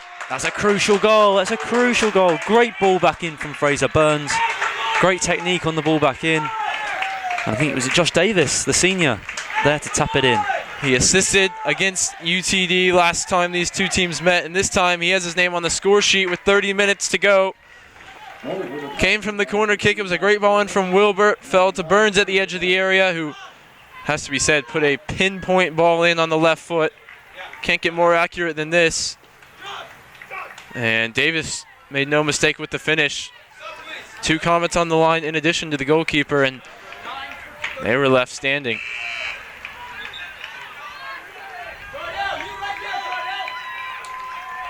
So the Tigers, with an excellent piece of possession work, win the corner kick, which leads to the second goal here. And they find themselves firmly in the driver's seat with 30 minutes to go. There's a sub as it looks like UT is going to change the shape. Micah Ardila off for Jordan Henderson, the forward. Josh Davis there, not going to be whistled for a foul, using his strength. You saw his goal celebration, flexing to the crowd. Takes pride in his physique, doesn't he, Davis? He does. He loves a good gym day. That one flicked off the head of Davis. Pham with some time in the center of the park. Kagi applying pressure now. Can tell you for sure UTD have not found themselves in this position all year, down 2 goals. This one down the line for Dueñez. Looks like he may get there first. Hunter Williams coming across. Really good covering there from the center midfield player. Vanderlee wants to get it into the channel once again. It does fall for Dueñez. Can he turn? No, it's taken away from him by Brad Ravinis.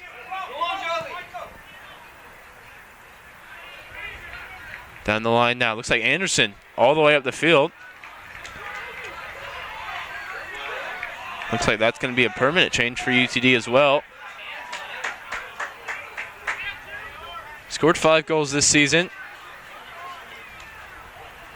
Looks like he's going to be used as an auxiliary forward here. The senior needs to get something back for the Comets if he's going to continue his collegiate career. Yeah, and they're going to need a goal soon, I think. Ball sent into the danger area that time, looking for Kagi. Didn't find him. Drops it back now to Gay Jott. Dink ball in towards the back post. J.C. Rule had to get there as the other center back, Ravinis, was forward behind him.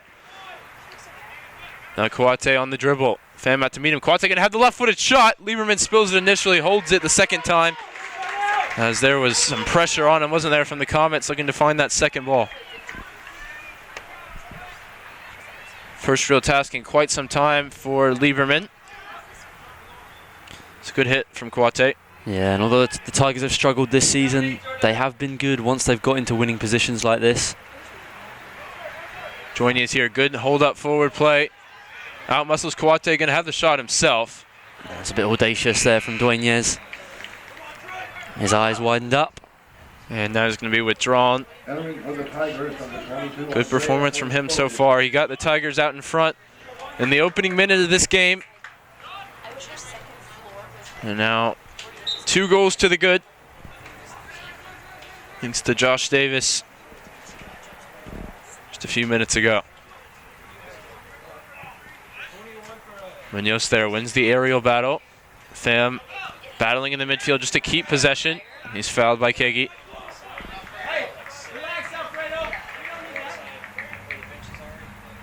Kegi, another senior in this UTD team. These NCAA tournament games mean so much, of course, to every player in the program, but particularly the seniors. Every game could be your last.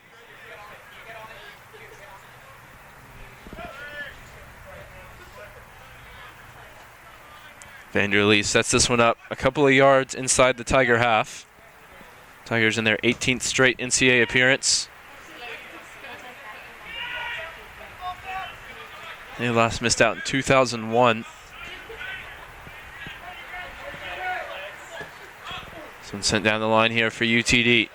Edwin Henderson looking to chase, but runs out of play ahead of him, and the Comets will make another sub as Brian Ramoon comes into the game. Yeah, and what UTD can't afford to do here is get impatient, because that's when the loose balls start to come into play, and they've got to remain composed in order if they want to get back into this game. Downs in for Burns, who had the assist on the Tigers' second. Oh, it's fabulous there from Mitchell. He's having a fantastic game. Loses out that time to Kegi. Henderson, I think, was definitely being fouled by Wilbur, I think he got his arm stepped on as well for his troubles, and I think he's going to get a yellow card as well.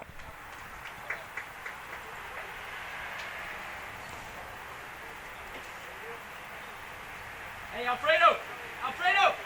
Wilbur seems to be in some real pain here with the left arm, and it's going to have to be Neil Verwillow for Trinity, who hasn't appeared in a couple of weeks now.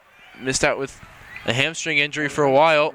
He hasn't been allowed to warm up here, which is going to prove to be an interesting dynamic. We hope Wilbur is okay. Of course, Coach McGinley and Coach Carty can't change the 24 available for tomorrow's game should they get through.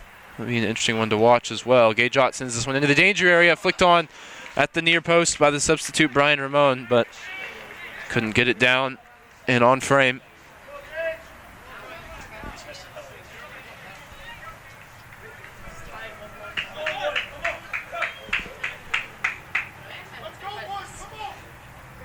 It's going to be a goal kick for Lieberman. SCAC Associate Commissioner Russell Kramer also watching the Colorado College Gustavus Adolphus game in Chicago at the moment. Another SCAC representative. This year, the conference getting 3 teams in the tournament for the first time. Oh, Neil Verwillow straight off the bench with a mazy little run. The leg looks fine to me. Mitchell there with a loose touch. Munoz going to track it down.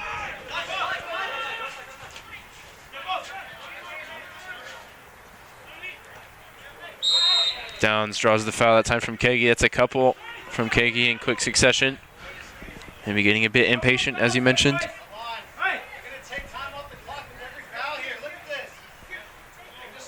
Mentioned that Colorado College game.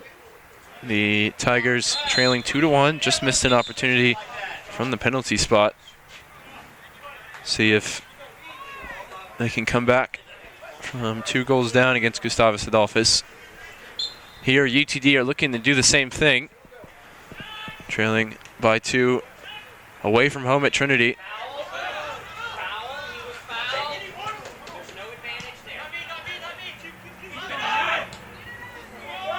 Tigers looking to play out of pressure here after they were appealing for free kicks against Mitchell. Vanderlee almost turning into trouble there, but he does well to just nick it round the opponent. Pham on the far side, looking to dribble out of pressure. Straight back to Golan, who sends it into the path of Kataspati. Has it under control. Forced to come backwards, though, towards his own goal. And goes back to Golan. Saw some space for Vanderlee to run into, but Vanderlee couldn't meet it. He's putting in the hard yards there, trying to apply the pressure high up the field, but now he's caught out of position as UTD goes the other way. It's sent over the top for Mason Anderson. Playing on the left wing now. Davis drops it off to JC Rule. Good first touch there from Kataspati on the turn now. Battling with Gajot. Interesting as well, UTD has inverted their two outside backs. With Vasquez, who started on the left, now on the right. What do you think maybe the thinking is behind that one? Not really too sure, to be honest. It's a rare thing you see that. Maybe they just preferred this matchup better. Castillo there on the dribble. That time loses out though to Kagi. There's numbers in the attack for the Comets. Looks like Kagi's pulled up as he was on the ball. That's trouble for Coach Hirsch. Yeah, I don't know if didn't seem to be too much to do with contact either. Maybe just a cramp for him. Vasquez wanted to send that one back into the danger area first time, didn't get it right. Kataspati gets the ball back in possession for Trinity. Here he is in the center circle now. Right on the halfway line, sends it out to Davis on the right side, has Downs and Mitchell to his left. Gets the 1-2 from Jack Downs to Kataspati at the edge of the area. Just didn't wrap his foot around it. It tailed off wide. Sub for both teams here. Micah Ardila for the Comets, Ethan Moore for the Tigers. Keiki is going to have to come off after that cramp. See if they can get him sorted out back into the game. Be a huge miss as they chase this one down 2. Their second leading goal scorer now on the bench. Moore just on the field, gets it down on the chest. Drops it off to Vanderlee. Vanderlee, plenty of space. Might he have a shot? Instead goes into the path of Kataspati. Wanted to get it back to him, appealing for handball. Instead, UTD goes the other way. Both center backs already playing as center forwards here. Desperate times call for desperate measures, Ryan. Can't let this one get too late. Still with the 2-goal advantage for Trinity. So Ravenis and Anderson have come forward from the back. Play alongside Jordan Henderson and Jovi Munoz.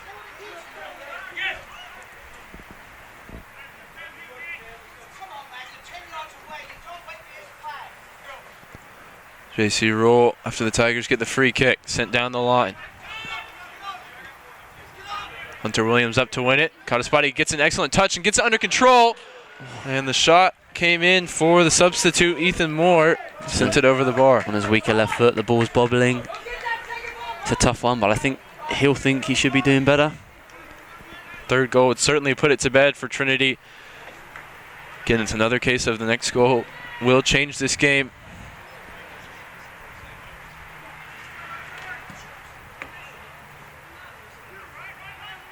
See the chance for Moore, sent over the bar. For Willow, had to come on as a sub for Colton Wilbur, who came off holding his arm, injured. He's done well so far since coming back after a lengthy absence with injury. Kataspati to the edge of the area for Jack Downs. Flicked over the head of the defender. Gets the shot and still may fall for Mitchell. He's in all kinds of space. And he gets the ball back for Jack Downs! And that was the chance to ice it. Huge opportunity for the Sheffield, England native to get his name on the score sheet and pencil the Tigers into the next round.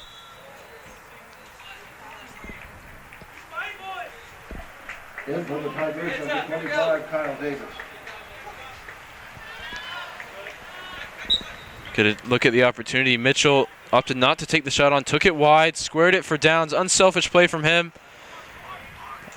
And it was decent defending in the end from the Comets, mixed with a finish that Jack Downs certainly capable of, but couldn't pull off that time. Mitchell, good work there just to suck the man in and go down the line. Wins a throw in for Trinity. It's all about game management the rest of the way, the same way it was in the first game after there was a couple of early goals for Claremont Mud Scripps. Did well to see it out the rest of the way. Can Trinity do the same now with the 2-goal advantage? Dropped off to Jack Downs. Will they go for the dagger here as Downs approaches the area? Will they have a shot on his right foot? He does. It's blocked. Falls for Cottaspati, who's onside. Goes towards the end line, battling against Vasquez. He's come across to play on the right. Puts it out for a throw. Yeah, Downs will be disappointed with himself in the last couple of chances he's had. I think he knows he should be putting one of them away.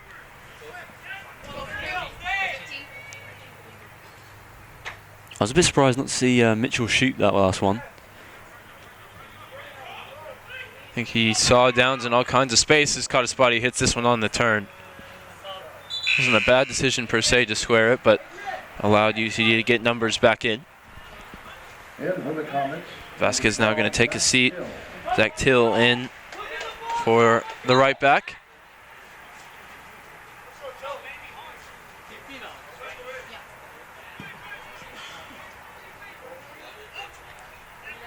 Vanderlee loses the aerial battle there. It's flicked towards the Tiger goal. Munoz wins it again. Kyle Davis on for Jacob Galan. Not one you expected to see come off, but again, got to have eyes to tomorrow's game as well. A huge matchup with CMS on the horizon for the winner of this one.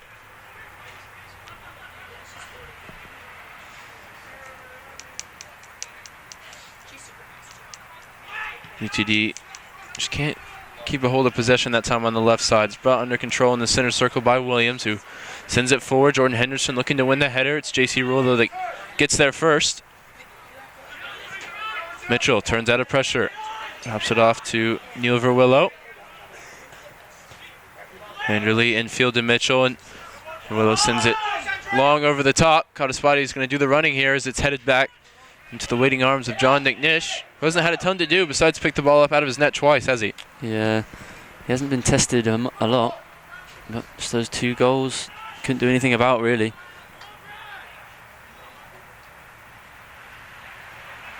Downs going to look to track this one down against Brandon Bond.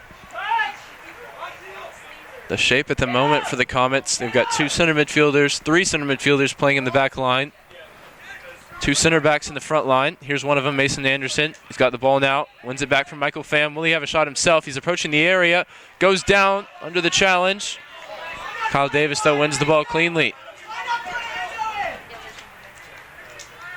Cottaspati applying the pressure here. John McNish sends it long. Munoz playing as a center midfielder. It's definitely a roll of the dice for UTD, and they have to do so. Trailing by 2. 15 minutes to go in this NCAA tournament round of 64 matchup.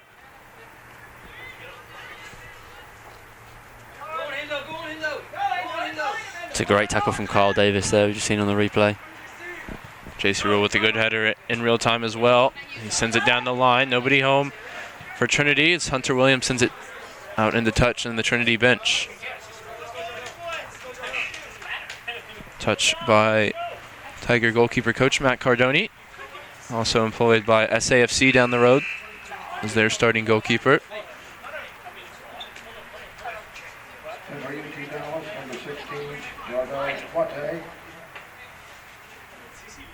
And for Trinity, number 11, Jacob Hallenberger.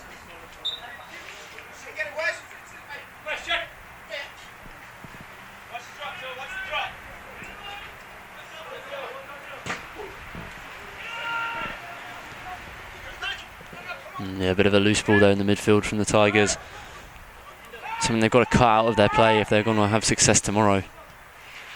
Or even potentially still today, as Lieberman's forced to come out and challenge against Jordan Henderson that time.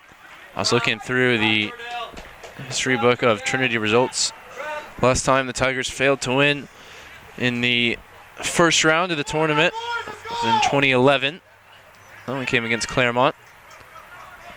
Different Claremont, I believe. And we'll potentially see tomorrow.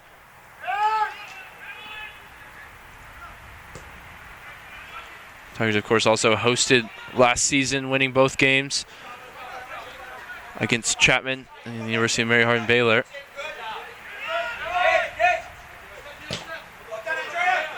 Kodespotty doing the running there in the press. Yeah, a good bit of running there from Kodespotty, defending from the front. Lieberman again up to challenge that time with Henderson. The clock continues to tick down for the Comets. 7 shots, 4 on goal for them. 12 shots, 2 on target for Trinity. Nick Nish hasn't been able to make a save. The opening goal came within a minute for Trinity. It's Moore on the juggle on the far side. That's a great bit of play there from Ethan Moore. Certainly one of the strengths of his game. He loves it, has a bit of flair about him, doesn't he? FC Dallas Academy player.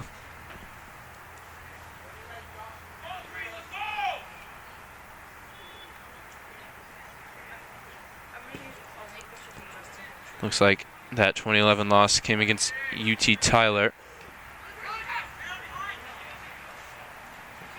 Not Claremont. We will see tomorrow.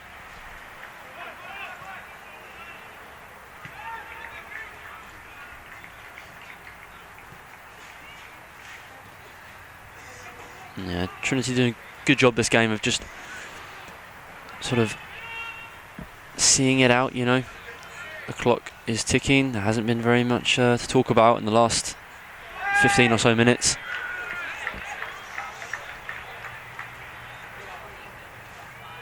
Yeah, it's just disrupting the rhythm, isn't it, for UT, not allowing them to get anything going. And the man who's poised to come back into the game, since he's departed, really, they haven't threatened a ton out of the run of play. Alfredo Kagi. Looks like he has overcome that cramp and is ready to come back in now. Number 11 for the Comets. He's now lined up alongside Josh Davis.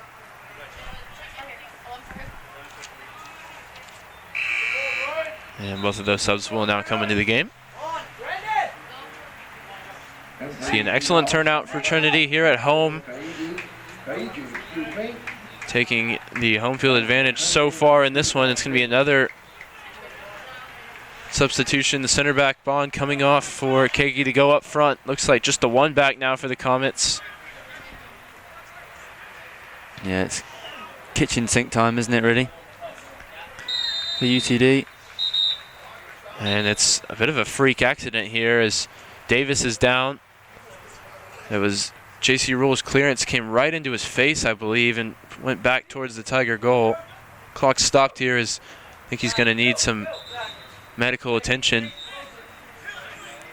Backline, not a position where there's a ton of depth for Trinity on this 24-man roster.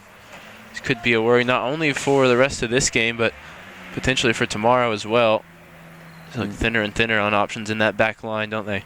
Yeah, not a whole load of defenders in the 24-man roster selected. Just a freak accident. Takes the full force of the clearance, doesn't he, from just 1 or 2 yards away.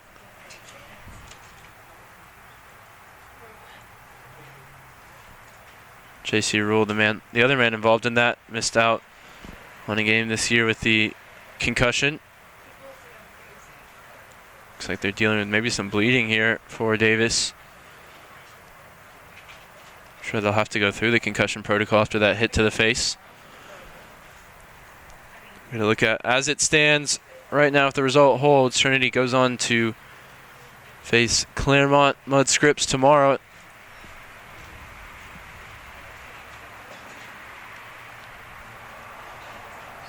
Beat Texas Lutheran earlier today, 2-0. Also of note for Tiger fans, the women's soccer side advancing with a 2-1 overtime result against Pacific Lutheran University, and volleyball as well, marching on to the round of 16 with a dominating 3-0 performance. And now it's just down to the Tiger men to try and see out an excellent day across the nation for Trinity fans. Kyle Davis now getting attendance from his coach, the training staff as well, all huddled around him. Yeah, this little stoppage in play is just going to disrupt the game even more, get both teams out of the rhythm. That will serve Trinity, though, won't it? Just give them the chance to make sure that they're tactically sound the rest of the way.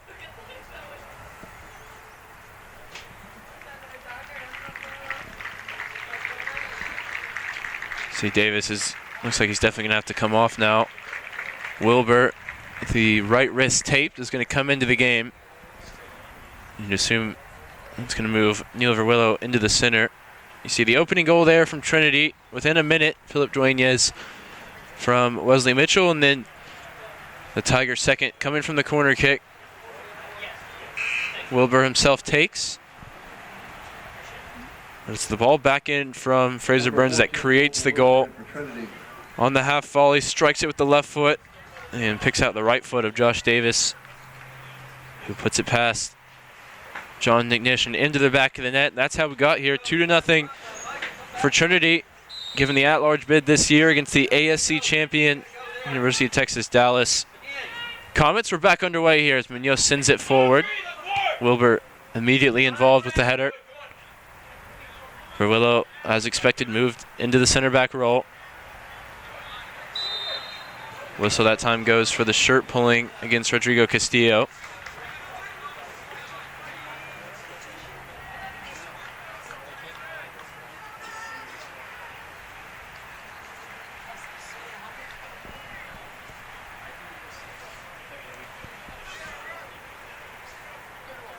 Lieberman taking his time here as the clock ticks down.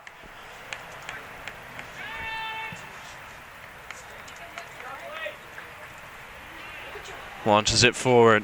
Gajot tracks it down for the Comets. He sends it forward. It's met by Vanderlee in the midfield. Moore and Downs looking to juggle it clear, but it's Munoz that sends it down the line for UTD. They look to go over the top. Yeah, Munoz almost acting as a centre midfielder now. They want to get him on the ball a bit more. Here's Moore. He's flicked it over the head of the defender. Can he get the shot away? He's got caught his body to his left. He's going to have the left-footed shot himself. And there's the first save of the game for Nick Nish with 9 minutes and change to go in regulation. It's a great bit of individual effort there from Ethan Moore, using his strength and power.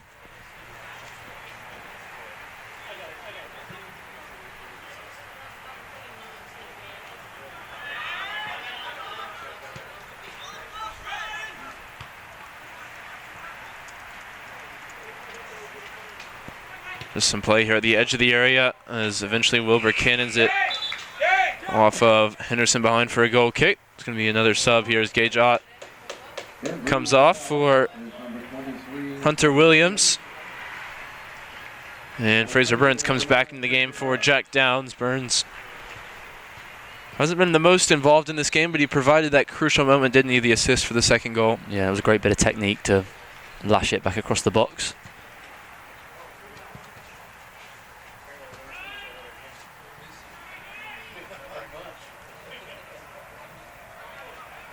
That one runs out of play in front of the Tiger fans on the far side. Castillo, the ball into Ethan Moore, gets it around the corner for Burns, who can't hold it up. Oh, Kodaspoti could be in here. Here's a chance for Kodaspoti. He rounds the goalkeeper and he's put it goalwards and it rolls into the empty net. A mix-up at the back there for UTD. Kodaspoti, great bit of play to be aware to it, and that is good night. The Tigers, number 22, playing as the number 9, has his 9th goal this season. And he's iced it here. 3-0 now with 8 minutes and change left in the round of 64 matchup.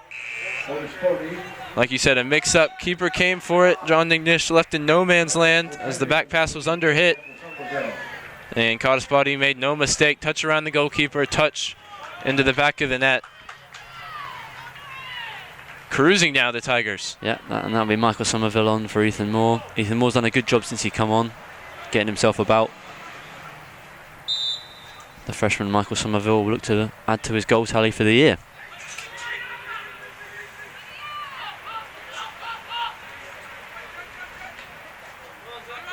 Lieberman with the long throw, pinpoint to the feet of Kodaspoti.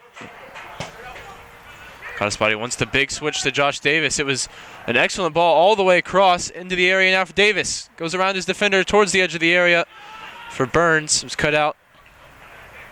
Tracked down by Vanderlee. Down the right side now for Josh Davis. We see Coach McGinley maybe go to his bench. The eyes on tomorrow's game. 7.5 minutes left in this one before it becomes official. As J.C. Rule sends it into the path of Vanderlee. Castillo coming forward now from right back. Burns finds a pocket of space around the corner for Michael Somerville. His first chance since coming on. It's hit right at Nick Nish. Came a little bit maybe too early for him since coming on. Yeah, I think the ground had a bit something to do with that. It just bobbled a bit as it come to him.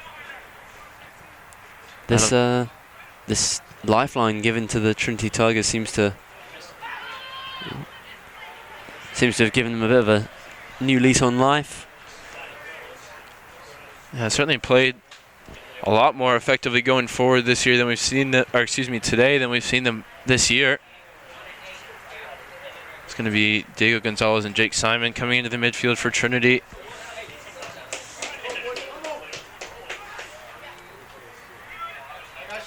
Edge of the area falling here for UTD. They get the shot away. It's flicked on off the head of JC Rule over the bar. It was an excellent piece of defending there from Rule to preserve the clean sheet. Subs coming from both teams now in droves, 3 apiece.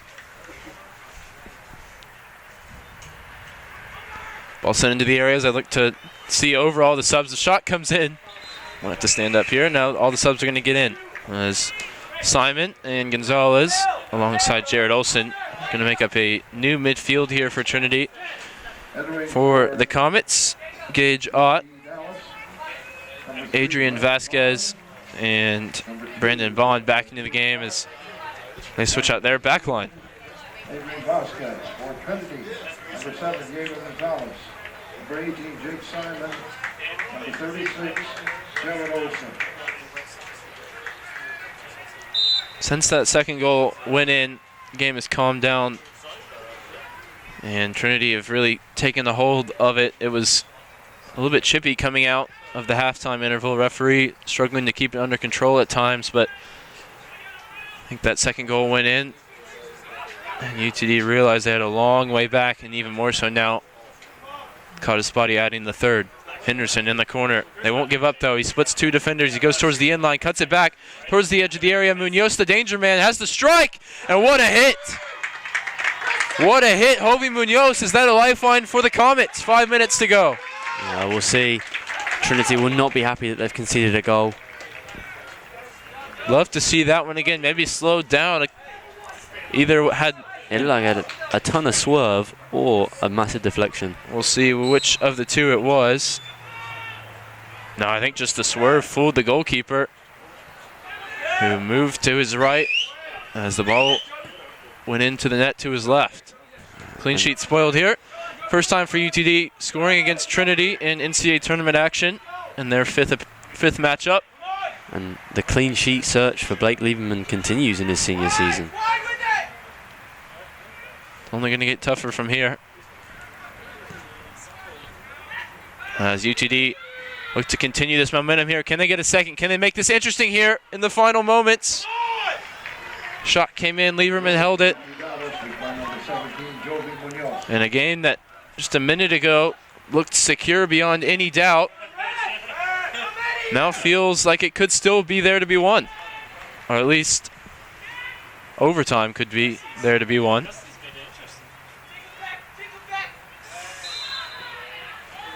Foul that time goes against Jared Olson. Can the Tiger midfield that's come off the bench here provide some stability under 4 minutes to go? Yeah, and word in as well from the Gustavus Adolphus Colorado College game. Gustavus Adolphus lead that 3-2. Colorado College in search of a goal with 30 seconds to go. Looks like the Tigers may be the sole flag flyer for the SCAC going forward into the second round. Got to survive this final 3.5 minutes first. Nick Nish for the goal kick. Sends it to the halfway line. All the UTD Comets, though, outside the range of his kick. They have a throw in, though, on the far side. Kagi into Ravinis. Drops it off to Anderson. Kagi and Anderson looking to keep their collegiate careers alive, the seniors for the Comets. Simon out wide for Trinity now. Heilenberger just looking to keep possession as Wilbur sends it long. Somerville going to try and occupy the center backs here. Gonzalez has it down in control. Good work there from Kwate. Kejato has his ball back to the goalkeeper, blocked. Clock continues to tick down to the delight of Trinity fans here as the sun sets in San Antonio. Looks like it may be setting on the Comet season as well. Good foot in from Olsen. Good strength from Ravinis, but his crossfield ball is going to be intercepted by Josh Davis. Has it down now, motoring forward. The flick from Gonzalez back to Davis, who's going to track it down now on this near side. He's come all the way across, and he's going to have to deal with the pressure from Munoz. His goal might have inspired life back into this Comets team, but instead looks like Trinity is going to see this out well. Good piece of interplay here at the edge of the area. Now down the line for Josh Davis. Couple of bodies in the box if they choose to get the service in. Here's Hallenberger, and his shot goes wide. Crashes into the advertising boards for the NCAA. That would have been a bit of the icing on the cake for Trinity. That would have been a great goal. Good build-up play there. There will be questions for Trinity tomorrow, not only facing an opponent that they've lost to already once this year, but that thin back line. Galon came out of this one with 20 minutes to go. Don't know if he's dealing with anything, but Davis certainly is. He went out injured. Somerville now entering the area. He's going to win a corner kick. Does well there, first year forward. Just to use up the time as we approach 1 minute to go. Yeah, in the end, that third goal for Trinity, crucial in this one. Yeah, the UTD coaches to our left already starting to converse about what went wrong here in San Antonio. You'd think if they grab that goal and it's 2-1, I think maybe they have a bit more urgency about them. Free kick that time goes against UTD. A little bit of pushing and shoving here from Gonzalez. Has to be careful. Has a game tomorrow now. That was the old scoreboard shot, wasn't it, from Gonzalez? Yeah, not much you can say back to that. Clock's running as Hellenberg is in no rush to put this ball down. Coach Hirsch told me the NCAA tournament, I asked him about the struggles in the early rounds of the tournament for his team. He said the NCAA tournament is no joke. All these teams are either conference champions or done enough to earn their place here. They certainly did, winning the regular season and tournament in the ASC, but looks like it's going to come to an end for the Comets here in San Antonio. Not really too sure what's going on here. I think there was a discrepancy with the clock restarting, which is just going to prolong the inevitable here, and both teams know it. See Mason Anderson, the All-American center back for the Comets. Been such a servant to the program. He's going to see his career come to an end. Great 4 years on campus for the Comets. It's going to end here with the goal kick. Nick Nish tracks down the ball, and the handshakes are already being exchanged in front of us. Trinity University advancing into the round of 32 tomorrow. It'll be a 3 p.m. kickoff against Claremont Mudscripts. After they take care of business here, they take advantage of this second opportunity, this at-large bid given to them by the NCAA committee, and they knock out the ASC champion UTD Comets. Ryan Figert joined by Chris Gress once again today.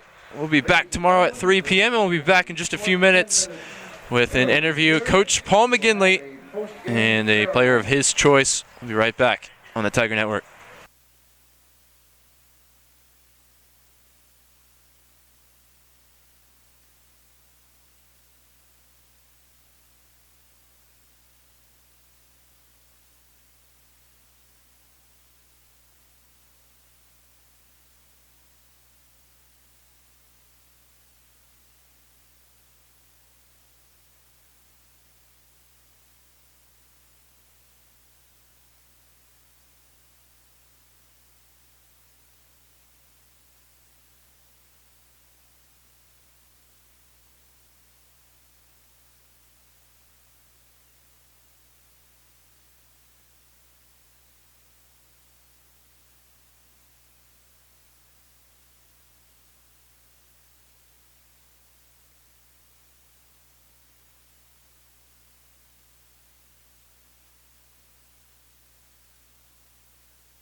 Good?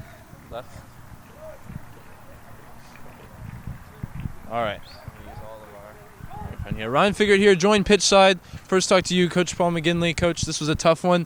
What do you see with the health of your squad going into the big game tomorrow? Well, just rest and recovery now. We're just taking the opportunity to enjoy the win for a few moments. It was a tough game. It was a struggle from start to finish. We certainly got off to a good note with that early goal from Philip, and then the late goal from Andrea was needed really to put the game out of reach. And as you know, Ryan, it was a game right to the end. Absolutely. And then Andrea, obviously talking about that goal that kind of iced it for your team. What did you see that opening and going around the keeper? I mean, clearly all game they couldn't handle any pressure out of the back, and they fumbled it so many times. And then one at a time, they just tried to pass it back slowly, and it just wasn't good enough. They weren't good enough in the back, playing out of the back, and so we capitalized on that all game. Absolutely. And then obviously, Coach, it was a tough season from start to finish, and now you get that second lease on life. You take advantage in the NCAA tournament. How good does it feel? It feels good. It feels good. I mean, the players have had a long year. August seems like a long time ago, but our goal always is to try and be at home in the regional final, and here we are again. Claremont are going to be a tough opposition tomorrow, but we're not going to go away quietly. Absolutely. We look forward to it. Congratulations, gentlemen, and we'll see you tomorrow. Great. Thank you. Thank you.